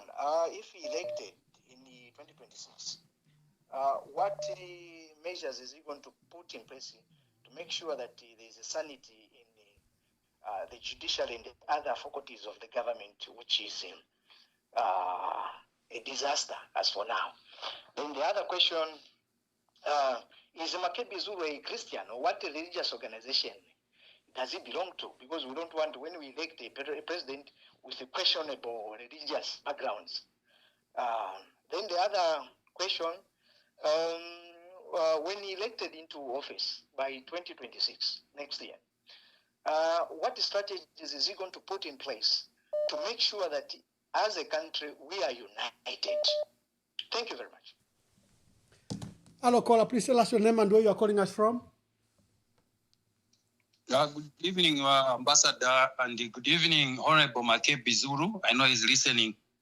The question I have, first and foremost, I want to say thank you very much for giving us the information, especially on the late President Edgar Chagwalungu, our father. We are still waiting and we are still hoping that one day we'll be able to bury him here in Zambia. Like you have said, that it's only just 5 minutes. If President Hakainde Hichilema, he can excuse himself. That would be brilliant. I hope the president, since he's also watching, you'll be able to make a decision by tomorrow so that we bury this issue of our late president who tirelessly worked for this country for 7 years. He deserved to be given dignity burial. Now, my question is that Honorable Makebi will be able maybe to help us. I have seen that many Zambians are being arrested for the issue where the president said that when you defame the president, that issue has been removed, that defamatory remarks of the president, you cannot be arrested, but we have seen people are being arrested. So how can you advise as a constitutional lawyer?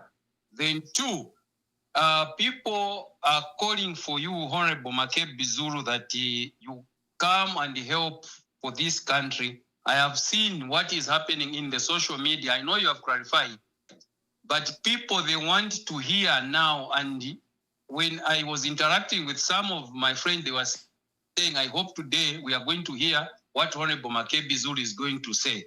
So at least maybe you say something again so that Zambians, because they are following, at the moment, they are on 56.6 viewers, meaning you've got a huge following on this platform. I think Mamamba will agree with me. This is, I think, one of the huge following which we have seen. So Zambians are impatient, are waiting, and time is running out. Then two, the last question is that we have a lot of people who have shown interest in PF, and there are 9 those who had paid my 200 PIN. How are you going to, if you make a decision, you say that you want to stand, how are you going to manage? Are you going also to pay the 200 PIN, or what will happen? I want to hear from you. Thank you very much. Thank you very much. Yes, caller, please tell us your name and where you are calling us from.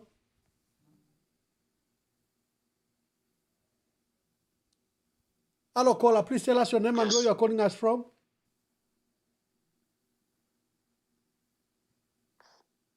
Hello, caller. I think we're caller Babalala. Maybe he held on for too long.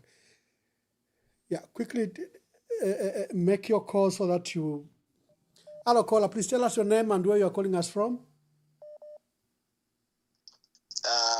Mukambana Anonymous from Kanyama, Lusaka province. Kambani Anonymous. Muno Muzambia mulima problems yambiri manyingi. That's why vantu vambiri vambo kambata anonymous uyamba kuyopa vili vonse kukamba kulina limit. Nangukamba vintu vanzeru veve vafitaninga vinkala vintu vamene vili benzeru. So tisakira leader monga va Makebi vabwere vatitandize, otherwise vasogoleri vamene tili nawo manje apa awo mwanti kulibe vabwino. Everything is going worse. Thank you very much. Thank you. Thank you. Hello, caller, please tell us your name and where you are calling us from. Good evening, Ambassador. This is Anonymous. Anonymous, make your contributions. Yes, I'll go straight to it and I'll be quick. I want to make first a comment and then a question. My comment is Zambia has indeed lost its independence. You see, I think that, the mines that we took over in 1964 have been handed back to foreign control. The racism that we saw in the 1950s have now, resurfaced in form of tribalism. Before independence, black people had no right to vote. Today, the UPND government is removing opposition parties such as the Patriotic Front and locking up strong voices that speak out. So I really think that we have lost our independence. Now, let me ask a question. 2 days ago, the Patriotic Front Secretary General Raphael Nakachinda was jailed for an offense based on a repealed law. And the members of parliament, those 9 members of parliament that he once defended, they've remained silent. Even the senior member of parliament who gave him that intelligence that President Hakainde Hichilema was allegedly meeting judges at night, he has also gone quiet. My question is, what is your message, President Makebi Zulu, to members of the Patriotic Front, especially members of parliament, for Nakachinda spoke and yet they are quiet, and for the rest of us who are members of Patriotic Front, who are quiet when we have seen that our Secretary General is behind bars for speaking out to preserve our seats in Parliament? Well, is this cowardice? What's your message to these members of Parliament and to the rest of the members of the Patriotic Front? Thank you very much. Thank you. Hello, caller, please tell us your name and where you are calling us from. Hello, caller. Oh, seem to have lost this caller. Hello, caller. Please tell us your name and where you are calling us from. Hello. Hello. Good evening, sir. Good evening. Thank you so much. Am I loud and clear, sir? Yes, you are. Make your contributions. Thank you so much. Good evening, President to be Makebi Zulu. You are speaking to Siam calling from Zambia within Lusaka. My contribution this evening, I want to find out from you, the incoming President Makebi, that we have seen how institution of governance have been infiltrated with political hands. How are you going to make sure that this institution becomes independent? Because every politician, especially when they are in opposition, they talk much about independence of these institutions. When I say institution, I'm talking about number one, the police, judiciary,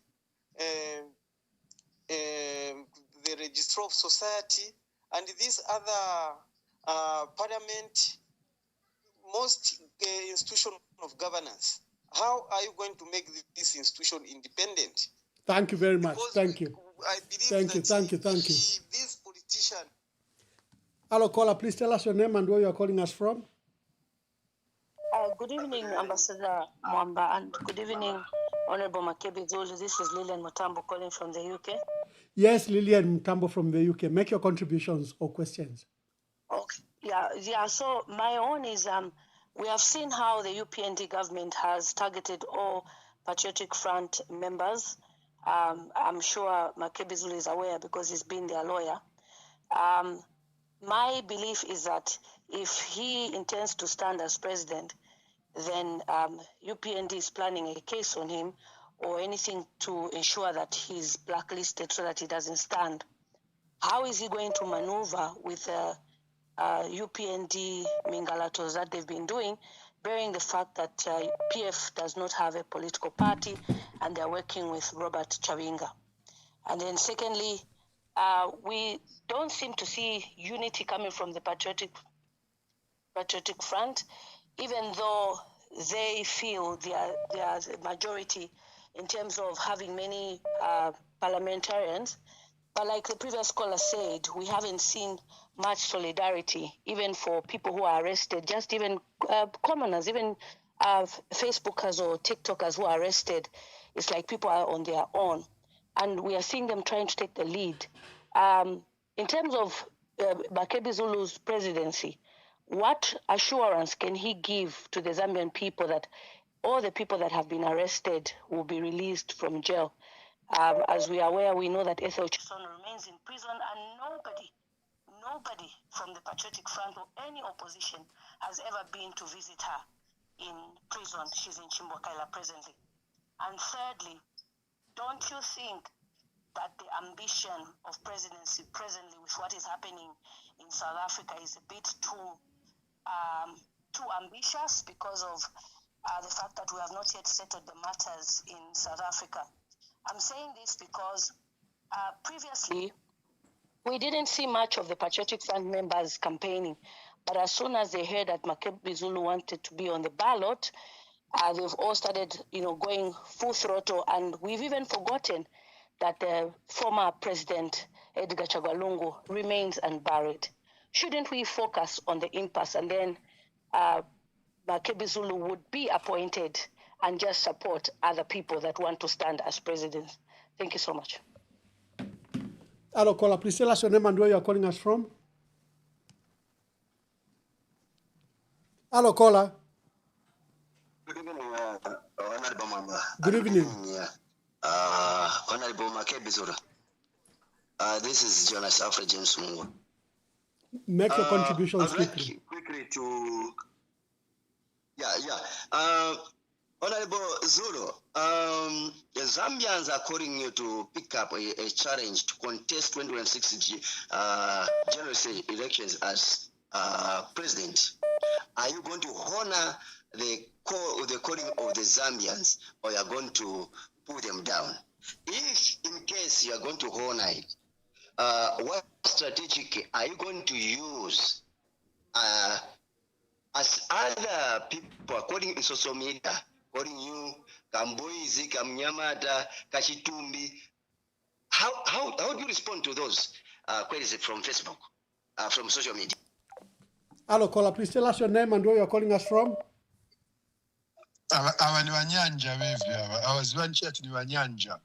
Make your contributions quickly. Honorable Makebi Zulu, Mazambianzi, vaitana zina yanu, vafuna muwachiterenda service yanu. So kupempa kwa wapempa Mazambianzi, wapempa uti mbwelu mwachose mwichi mcholimba manevalili.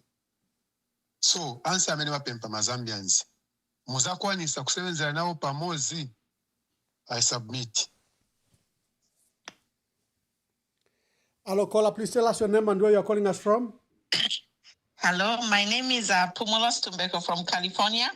Queen Pumi, make your contributions. Yes, thank you, sir.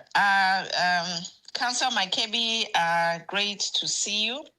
And I have just one question, but before I ask, I just want to commend you for the great work you have done to serve the late President, Edgar Chagwa Lungu. Tulipama kufitwa totela. There are very few men of your caliber who can withstand everything you have stood there to protect ECEO's legacy and be with the family. You have actually become like a firstborn son of the late Edgar Lungu. May so rest in peace. We thank you and we hope that may God preserve your life. You have stood the test of time. That's why people are encouraged to even support you and think you are the chosen one, because you have shown us. You have not campaigned to say, choose me, I will do this for you. Your works have spoken to the hearts of all the Zambians. And this is one of the largest shows on EMV platform because of what you are.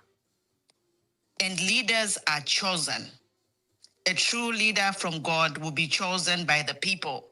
And the people have chosen you based on what you have done for us as a country and to the family of ECL. You are more than a lawyer. You are like a son to Esther Lungu, who wipes her tears, who wipes Betha's tears and Tasila's tears while they are being persecuted by a whole state machinery. Sorry, I am emotional. But, it's just sad as a country on our 61st independence, instead of celebrating, we are here to just put our heads together and pray and just seek God's guidance. And you are here, you are the center. If that's not a sign from God, I don't know what that is. It's like today is the Independence Day and we are all here saying, Makebi, you are the one. Are you going to stand? We shouldn't be asking you. Actually, we should be telling you, because of everything, the stars have aligned. Now, my question to you is, ECZ is a big problem over there. There is no way we can run a free and fair election with the current situation at ECZ, combined with this Bill 7 technical committee. So what is your advice to us? And maybe for me, I'm just unsettled when I think of the current team at ECZ being the one to take us to this 2026 election. That is my question. Thank you. Thank you, Queen Pumi. Yes, thank you. Hello, caller. Please tell us your name and where you're calling us from. Hello, good evening. Good evening. Just call me Didi. Didi, make your contributions. Okay. Good evening, MZ8. Everything it's new. Makebi Zulu, stand as a president. People want you. You have a heart. Please, I'm going to say in Bemba, ati ichukwanka bachimwena kumampalanya. Ba Makebi ifwe twampokelela. Bombeni kulinganisa omusungire ba Esther Lungu. Mwalina ba ICO lyonsolo bale baputa wila mageti. Mwalina ba ICO lo bale batukensele. Mwalina ba ICO lo bale bashauta. Ba Makebi ngenya abantu ba Muzambia beni ba president na bamita abantu bamitemwa na tumona ma followers ale mkonka ku Facebook na ku WhatsApp konse. Ba Makebi, you have a heart. Mwana wa kwitu. Mwana wa kwitu. Do good things to the people. Mwana wa kwitu. Mwana wa kwitu. Jobuleni abantu. Balubuleni abantu balila. Bantu ifa tumwene ukula constitution. Ukula itoba fepamaka wachalande kwa titisaibalo. Uli wonse ngatma itisaibalo. If it is cyber, when people are commenting on WhatsApp or Facebook, they just say, I don't have a lawyer. I don't have a lawyer. I'm just going to close my mouth. I can't talk. Makebi, you are the one, you are Joshua. You are Joshua. God be with you. Don't fear anyone. God be with you. Thank you. Hello, caller. Please tell us your name and where you are calling us from. Yes, Ambassador. Make your contribution. Tell us your name and where you are calling us from. No, there is no need for me to tell you my name. I think I want just to say something to Honorable Makebi Zulu.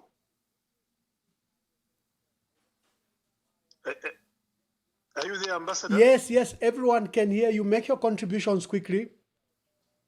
But Ambassador, in the folk we push over Makebi Zulu nga va lawyer. Idio President Hakainde Hichilema committed a crime and was detained. We saw the whole Western world, Patricia, Scotland from the Commonwealth came in and trying to protect President Hakainde Hichilema when he was in opposition. Today, we have seen all the critical members of the opposition being detained and incarcerated. We have just seen so very quiet to the Western world. What is it? I need the Honorable Makebi Zulu to explain to the Zambian people, since he's a legal counsel and has been there. Thank you, thank you. Hello, caller. Please tell us your name and where you're calling us from. Good evening, Ambassador. This is Rob. I'm calling from Manchester, UK. Yes, Robam. Yeah, thank you so much for this opportunity to allow me to speak to the Mr. Makebi Zulu. It's quite very emotional, actually, to hear mothers speak like that, like Queen Pumi. There's always say when a mother speaks, and all the mothers that have spoken today, then you know that there's something happening, you know. And what we want is to have a president that can show love and loyalty, and that's not what we're getting from this, not just the president, but his entire government.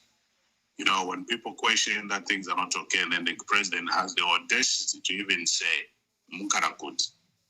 You know, so with them, when they talk about Kwenyu, they are talking about their own pockets. But we have a responsibility with all the Zambians. Today, I think everyone can testify that Zambia is not independent. You saw what happened with that church gathering that was stopped when it's been going on for 20 years. But this government, whether it's the police, they stopped it, and so many things that are going wrong in our country. Hakainde Hichilema has put us in what we call a time machine. He's taken us, he's been talking about forward. You guys that keep on pointing this, you praising us forward. And we found ourselves pre-independence. Everything that we fought for, it's gone. And if you do not realize that you have no independence in Zambia, then you really need to go on your knees and pray. Because Zambia needs a second independence, deliverance, and having someone with empathy and love and loyalty that Makebi has done. Like all the people have said, it's something that we need. Someone that will stand for the Zambians. Whether he goes to negotiate for anything for the Zambian, but he puts Zambia first. That is what we want in a second independence. Thank you so much, and all the best, Makebi Zulu, and we are here if you need anything. Thank you so much. Thank you. Thank you, Rob. I'm from Manchester. Hello, caller. Please tell us your name and where you're calling us from. Hello, good evening. Good evening. Yes, good evening, Ambassador Mwamba. This is Don Oscar. I'm calling from Italy. Yes, Father. And my greetings to Council Makebi Zului. I'm very much pleased to have listened to him, and I've heard a lot of callers calling him now to. People are calling names like you are or the Savior, you are David, you are Moses, and things like that. I am proud. What has made me proud this evening is to hear that Makebi Zulu has emphasized he is considering to have a conversation and consultation. And this is not, his decision is not going to be an I, but it's going to be a we program. And that is wonderful. So Makebi Zulu, my request to you is basing on this we you have underlined. So my request to you is this. Looking at what is happening in our country, umunwe umo tausala inda balanda mchilen, but umunwe umo tausala inda. Looking at what is happening in our country, Makebi Zulu, that humility that you have shown this evening on this platform, cherish that humility. It is a sign of wisdom. Make consultations. Speak to gentlemen who God has called to come out. Basangwa, Brian Mundubile, KBF, Kasonde Mwenda, Binwa Mpondo, and others. I've just mentioned a few. Please knock on their door. Sit down. Omunwe omo tausalanda. And God is going to choose, is going to enlighten all of you to come out with a person who is going to listen to the cries of the millions and millions of Zambians. So thank you very much, Makebi Zulu. My request is don't haste in making your decision. Please go and consult and sit down. And please then listen. The voice of the people is the voice of God. The people are speaking. The people are calling all of you. Come together. Come together and show the Zambian people that you have an intention to serve them and not to command on the Zambian people, but to serve them. So thank you very much, and go ahead with that humility and wisdom, and God is going to bless you. Thank you very much, Mom. Thank you very much. Hello, caller. Please tell us your name and make your contributions clearly. The phone won't stop ringing. Thank you very much, Honorable Mwamba. Yes, thank you. Make your contribution.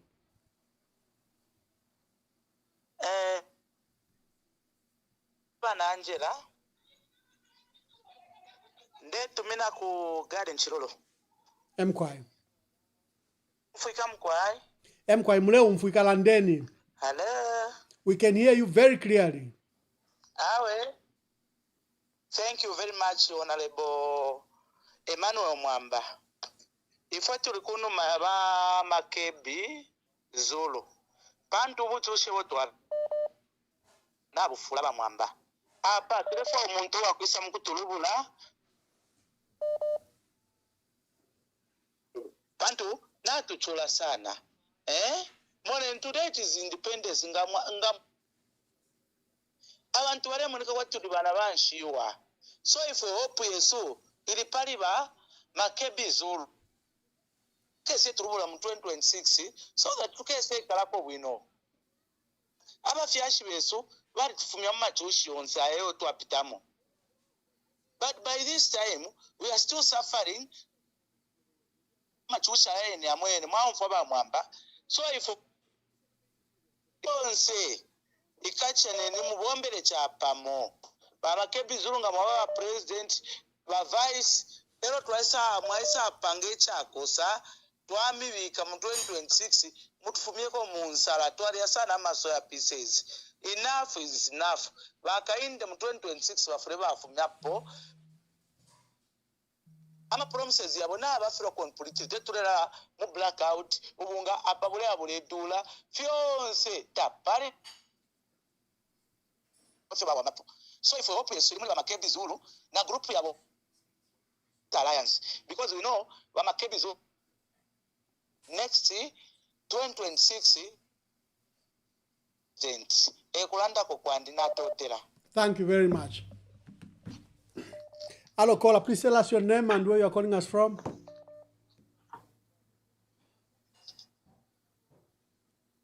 Hello caller, please tell us your name and where you are calling us from.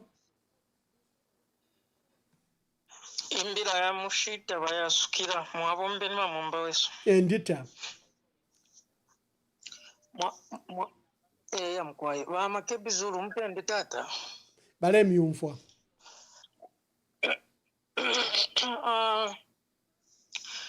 Makebi Zulu ichakubalira po ndetira alatata mwabombeni. Mwabombeni batata ba Makebi Zulu mulando wa kutusebulula ensoni n'okusebulula ensoni family ya balungu bali chiba Makebi Zulu na debo kishapona timu abombeni pakuimirina napachishinga ba Makebi Zulu twaishokera ti amaloyers abengi ba Makebi Zulu lupia bafuwa ya pantu balula ichabupe chabo chirya nangu ichabupe chabo nga business lero mukumona kwandi nangula tefyo chiri ngefyo chiri nangu tefyo chiri ndetira Makebi Zulu ndechetekero ubuteko bubu ababa baka indechirema wali michitapo na oforupi olwingi sana bakutira tiwenga muna fenba mwenga chita convince ya family ukutira ti uli omubiri mulete kuno Zambia no kuisa seba na uli omubiri muno Zambia. Lero pali buchinga bwenu ba Makebi Zulu na muimini na fyapa kosa mkwayi okuchita bwino advise family yo yaba yashiba Edgar Chakwalungu na pali chi tuletira mwabombeni ba Makebi Zulu inshaye sana muri ashirieni ya politics pantu mwachasuka bwino kutira ti mufure mwayumfuira mwamfu abantu fe balala efe balalanda abantu balasumina okutira ti mumwimini nenga bakateka nangula iyo idia eyo tulanda muchibembe okutira ti wisdom chibembe chondiranda ti muchibembe ati ni wisdom. Thank you very much. Thank you. Hello caller, let me take this one as the last caller. Hello caller. Hello, good evening, Ambassador Mwambani, Honorable Makebi Zulu. Good evening.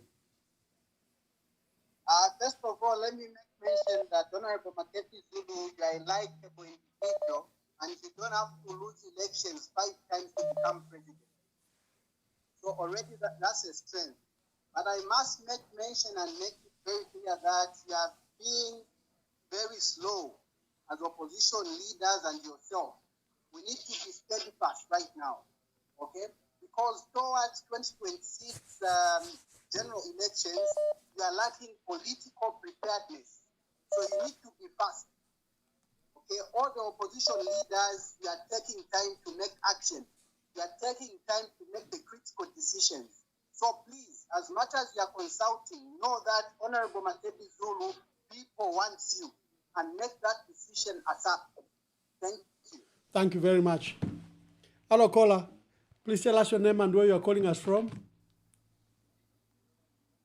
Good evening, Ambassador, and good evening, Honorable Makebi Zulu. This is Abraham Rooney Kapia calling from the Copper Belt. Yes, Abraham. Thank you so much. Honorable Makebi Zulu, I would like to find out, how are you going to help us? You know, we've been crying for for a stop from the government to, like, they want to amend the constitution, and we don't want them to do that.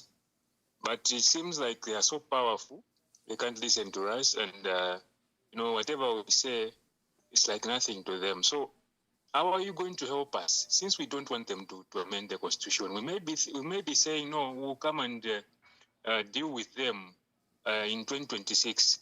What if they change that constitution and maybe we'll not have that power to even change the government next year?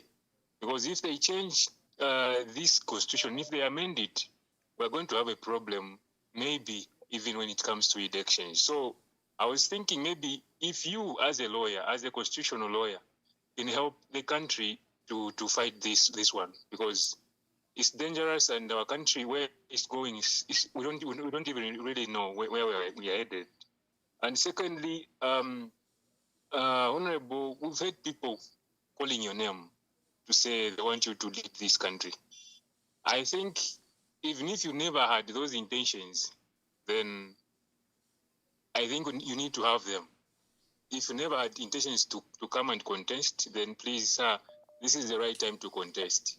And personally here, myself, I'm saying we need you to come and contest. Yes, we have a lot of leaders that are vying for the same position, but please, sir, they're also calling for your name, and please come and contest for the presidency. We'll support you. Thank you. Yeah, I keep on saying the last caller. Okay, now you are the last caller. Thank you so much, Ambassador. Always a pleasure to call in, and thank you for the platform. I'll remain anonymous. Yes, anonymous. So sad that it's the first time in Zambia that being anonymous has become a norm. It's unfortunate. I would like to commend Honorable Makebi Zulu for the work that he's done. People may be seeing it from the political lens, but I see it from a lens of being principled and being grounded to what you believe is right. I wouldn't be happy for my relative or my parents' body to be, brought back in the name of dignity, but all because they want to stage it for, laughter and mockery. I wouldn't do that. So there are so many people that have been doing that, and that has just brought, a part of Makebi Zulu that people did not know. Besides the brilliant mind of a lawyer that he has, he's just made himself to get known and to be staged, for what he's able to do. Thank you so much. Zambia at 61, there's so much to talk about. Ambassador Mwamba, we keep complaining. We keep talking about, a government that lies to people and makes it a norm. Just the other day, I was seeing a whole Republican president lying about facts that could be verified by even a 7-year-old child, saying when the PF left government, the dollar was at 24 against the kwacha. Who cannot find that information on the internet? And then he says they've stabilized it to 22 when the records were actually, showing that it was towards 23. When PF left government, the dollar was 17. Right now, it's at 22 to 23, and someone is happy lying to the people. All they do is lie, and you can't trust them anymore. The PF and the Tonse Alliance should unite at this point, create a force that will redeem the Zambian people. Some of us are calling from outside and may not really face the problems directly, but in one way or the other. That's why you see a lot of callers coming from, overseas and abroad, because they are still connected to the Zambian people, and the problems of the Zambian people are still our problems. Thank you for this platform. Don't undermine it, Ambassador. You're doing great, and God bless you for it. Thank you. Thank you very much. We have to end. As you can hear in the background, the calls are still coming in. Queen Pumi says she's so emotional because this is one of the largest on this platform that she has watched. We are on X, we are on YouTube, we are on TikTok. On my page alone, I've had almost 96,000 views as now. If you go to my page, you will find that 95,000 people have viewed. This is one of the largest broadcasts that we've had live. I know the numbers do build up later, but I don't know where the numbers will go if up to 95,000 people viewed this broadcast. And remember, we had that disruption for 1 hour where there was no volume, but people did not go away. Instead, they built up. One of my social media experts had even said, You are being unfair to Makebi Zulu. Why are you hosting him on Independence on Friday and will be drunk by the time you are broadcasting?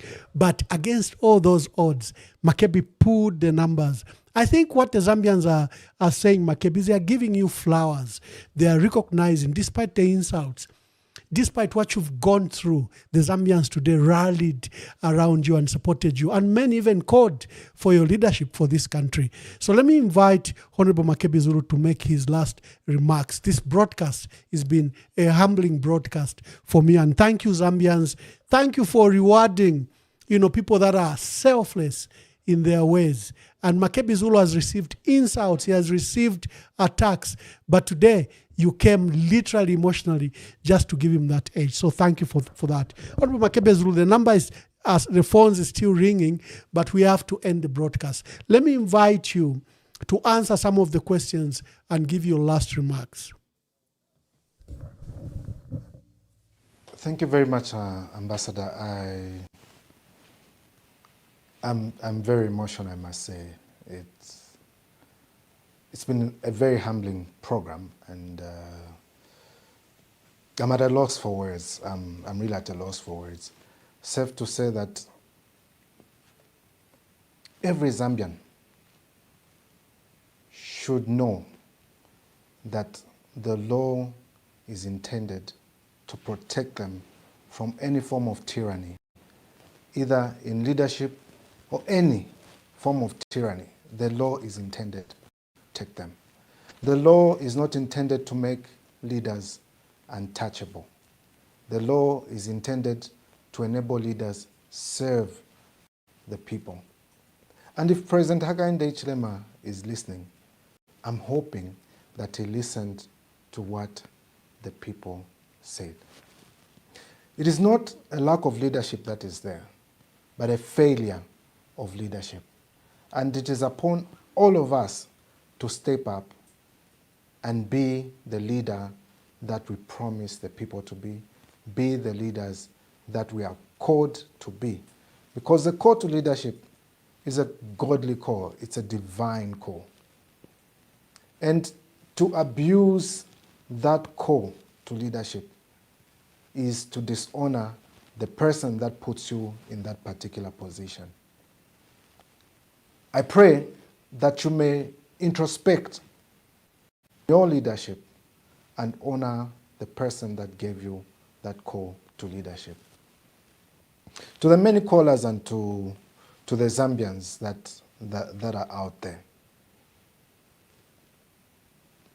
we need to stand up for ourselves.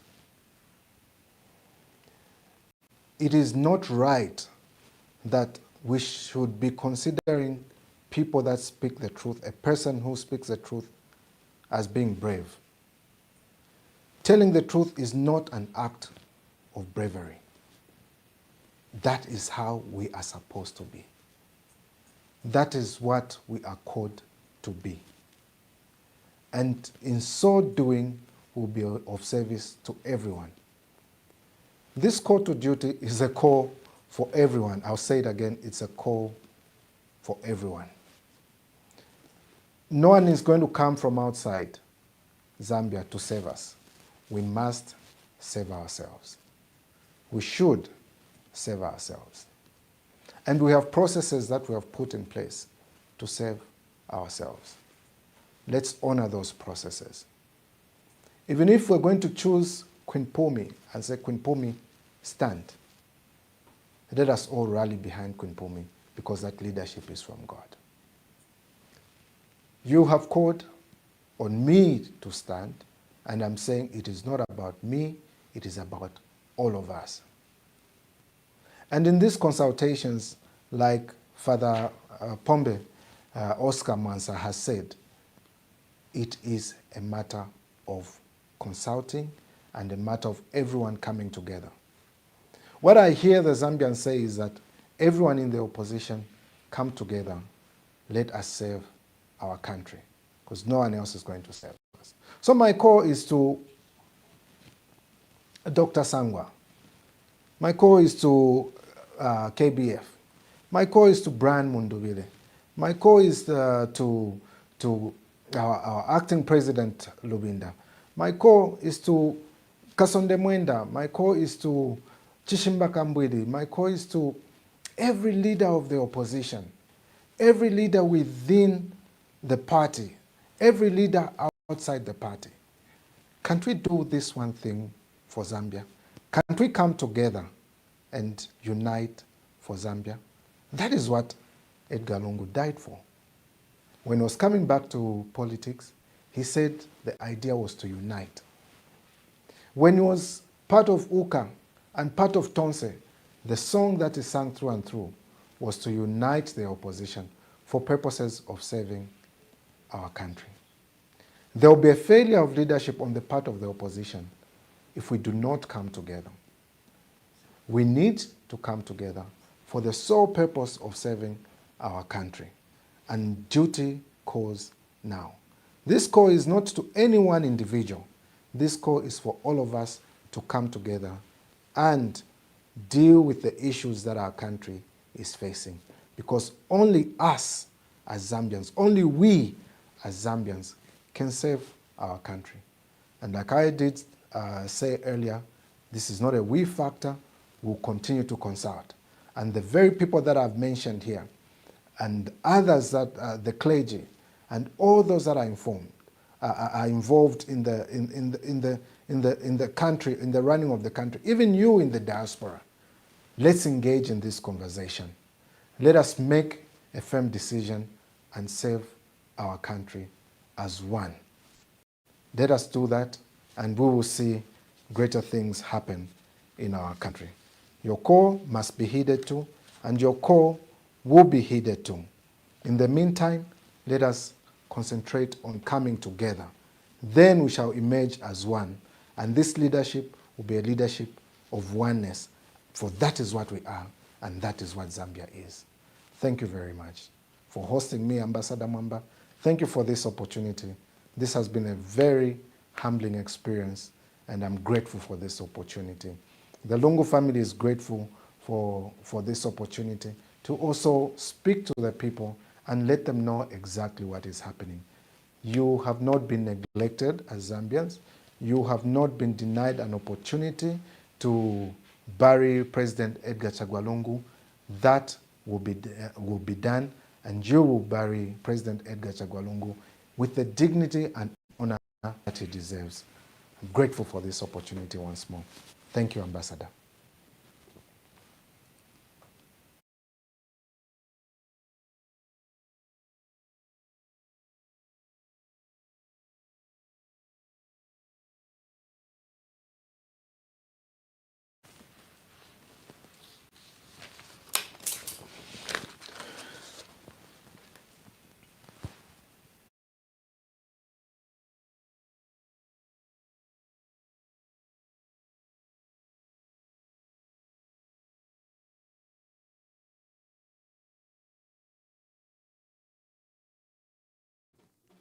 Sorry, Honorable Makebi Zulu. I didn't realize I'd muted myself.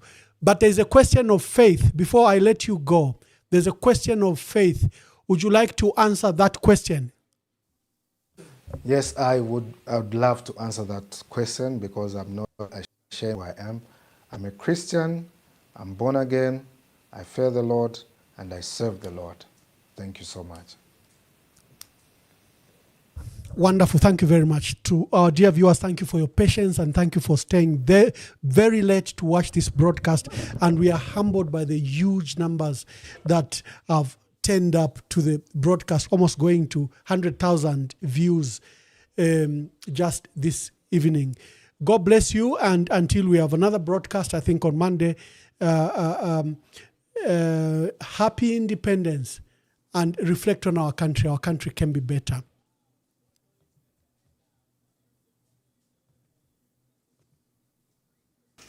So we urge our citizens that they remain calm.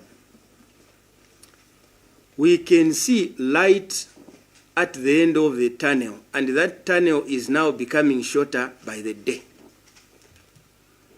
As we speak, we now have unprecedented rains in the last maybe 2 decades. And with those rains, yesterday Cabinet was informed that load shedding is likely to begin to diminish by June 2025. This is because the major water catchment areas of northwestern province into the Barotse, plains, and now also the Kafue, flood plains. Water takes 3 months journey to move from Kaleni Hills, from Chavuma, to kill PF. And the same people should be presiding over his 10th memorial. The same people should be putting his ghost to rest forever, and we are watching. We can't accept that. That's why people are saying, what's going on in Zambia? What's going on? Because I don't want to say people were happy and excited when Mr. Sata passed on, because that's a fact. You can check it out for yourself. I don't want to say from day one, after Mr. Sata died, people began trying to destroy his memory by destroying PF. Just to put it very in clear context, you are saying when Mr. Sata died, some people celebrated. Yes. They even began to campaign immediately. Yes. Yes. They saw it as an opportunity to get to office. Yes. So that is a fact. And now, the same people went further when they got power in 2021 to destroy his party. And tomorrow they want to attend the memorial to make sure that even his party dies with him forever. We can't allow that.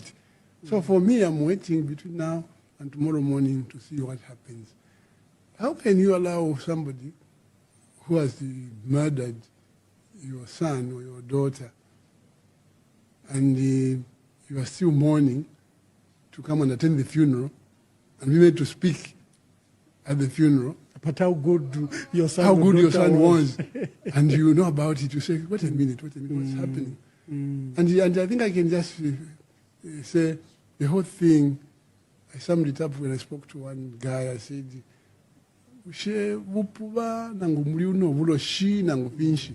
because how can you, Ambassador, a Catholic, be remembered in a Jehovah's Witness hall?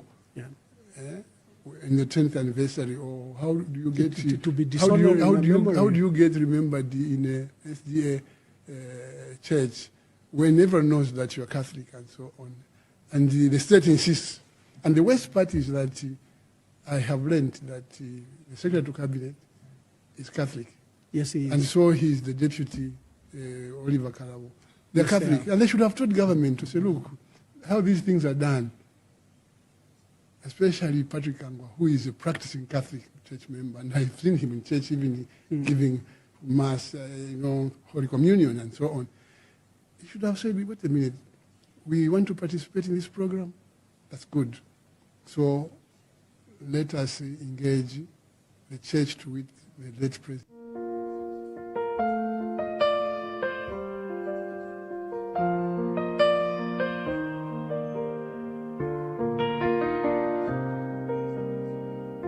Today we stand at a crossroads, not just of politics, but of conscience. The passing of our humble president, Mr. Edgar Chagwa Lungu, is not only a moment of mourning, it is a moment of reckoning. Let this be a message to every future politician of Zambia. Power is not a crown. It is a responsibility. You are not above the people, you are born of them. You are raised by their trust, and you are judged by how you honor it.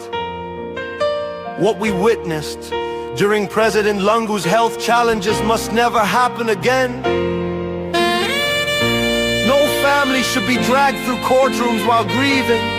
No widow should plead for dignity. No orphan should wait for justice to bury their father. This is not the Zambia we were meant to be. Let us start over. Let us rebuild, not just our institutions, but our hearts. Let the death of President Lungu remind us that we are each other's keeper. That love is not weakness, it is our greatest strength. That the Bible commands us to care for the widow, the orphan, and the stranger. And that true leadership begins with compassion. We only have one Zambia. Let us raise her high, not with slogans, but with service. Let us show love, not just in words, but in action. Let us unite, not just in grief, but in purpose. To the Lungu family, we are with you. To every citizen, your pain matters. To every leader, your legacy begins now. One Zambia, one nation, one heart.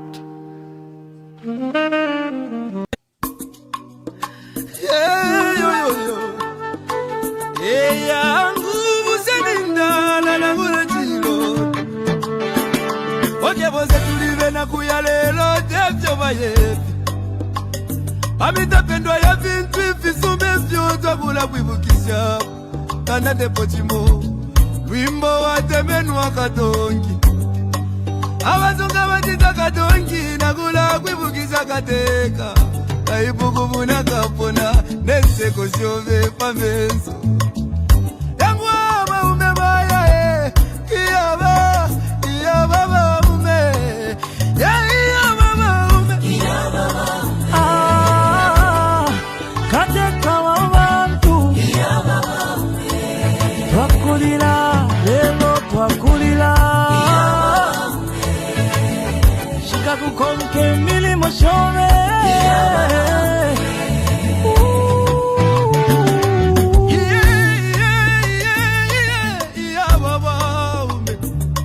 Ale filamba Fiena minta pengo sile Eti kume moku londolo la vale Lilo wingi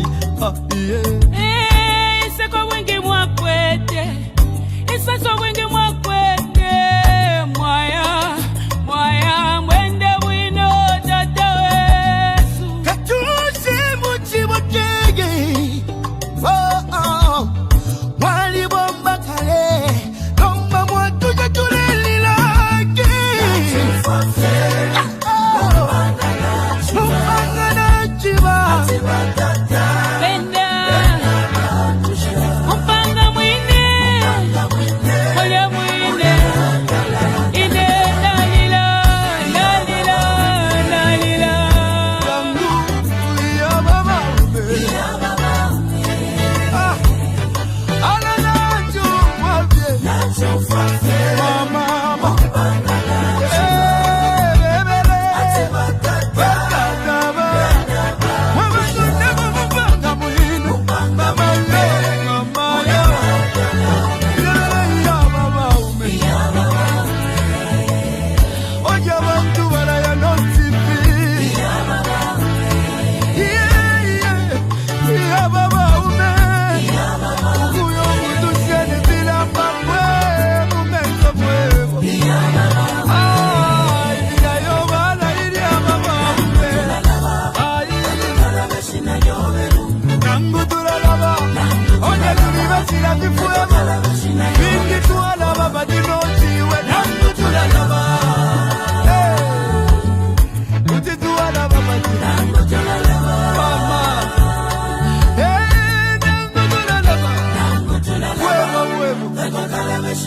Ukula bevyo wati tobuingi Ibiseko wapangiri obuingi Ukuchinjo lusa kukumoneko busaka Mama, utituwa na basiani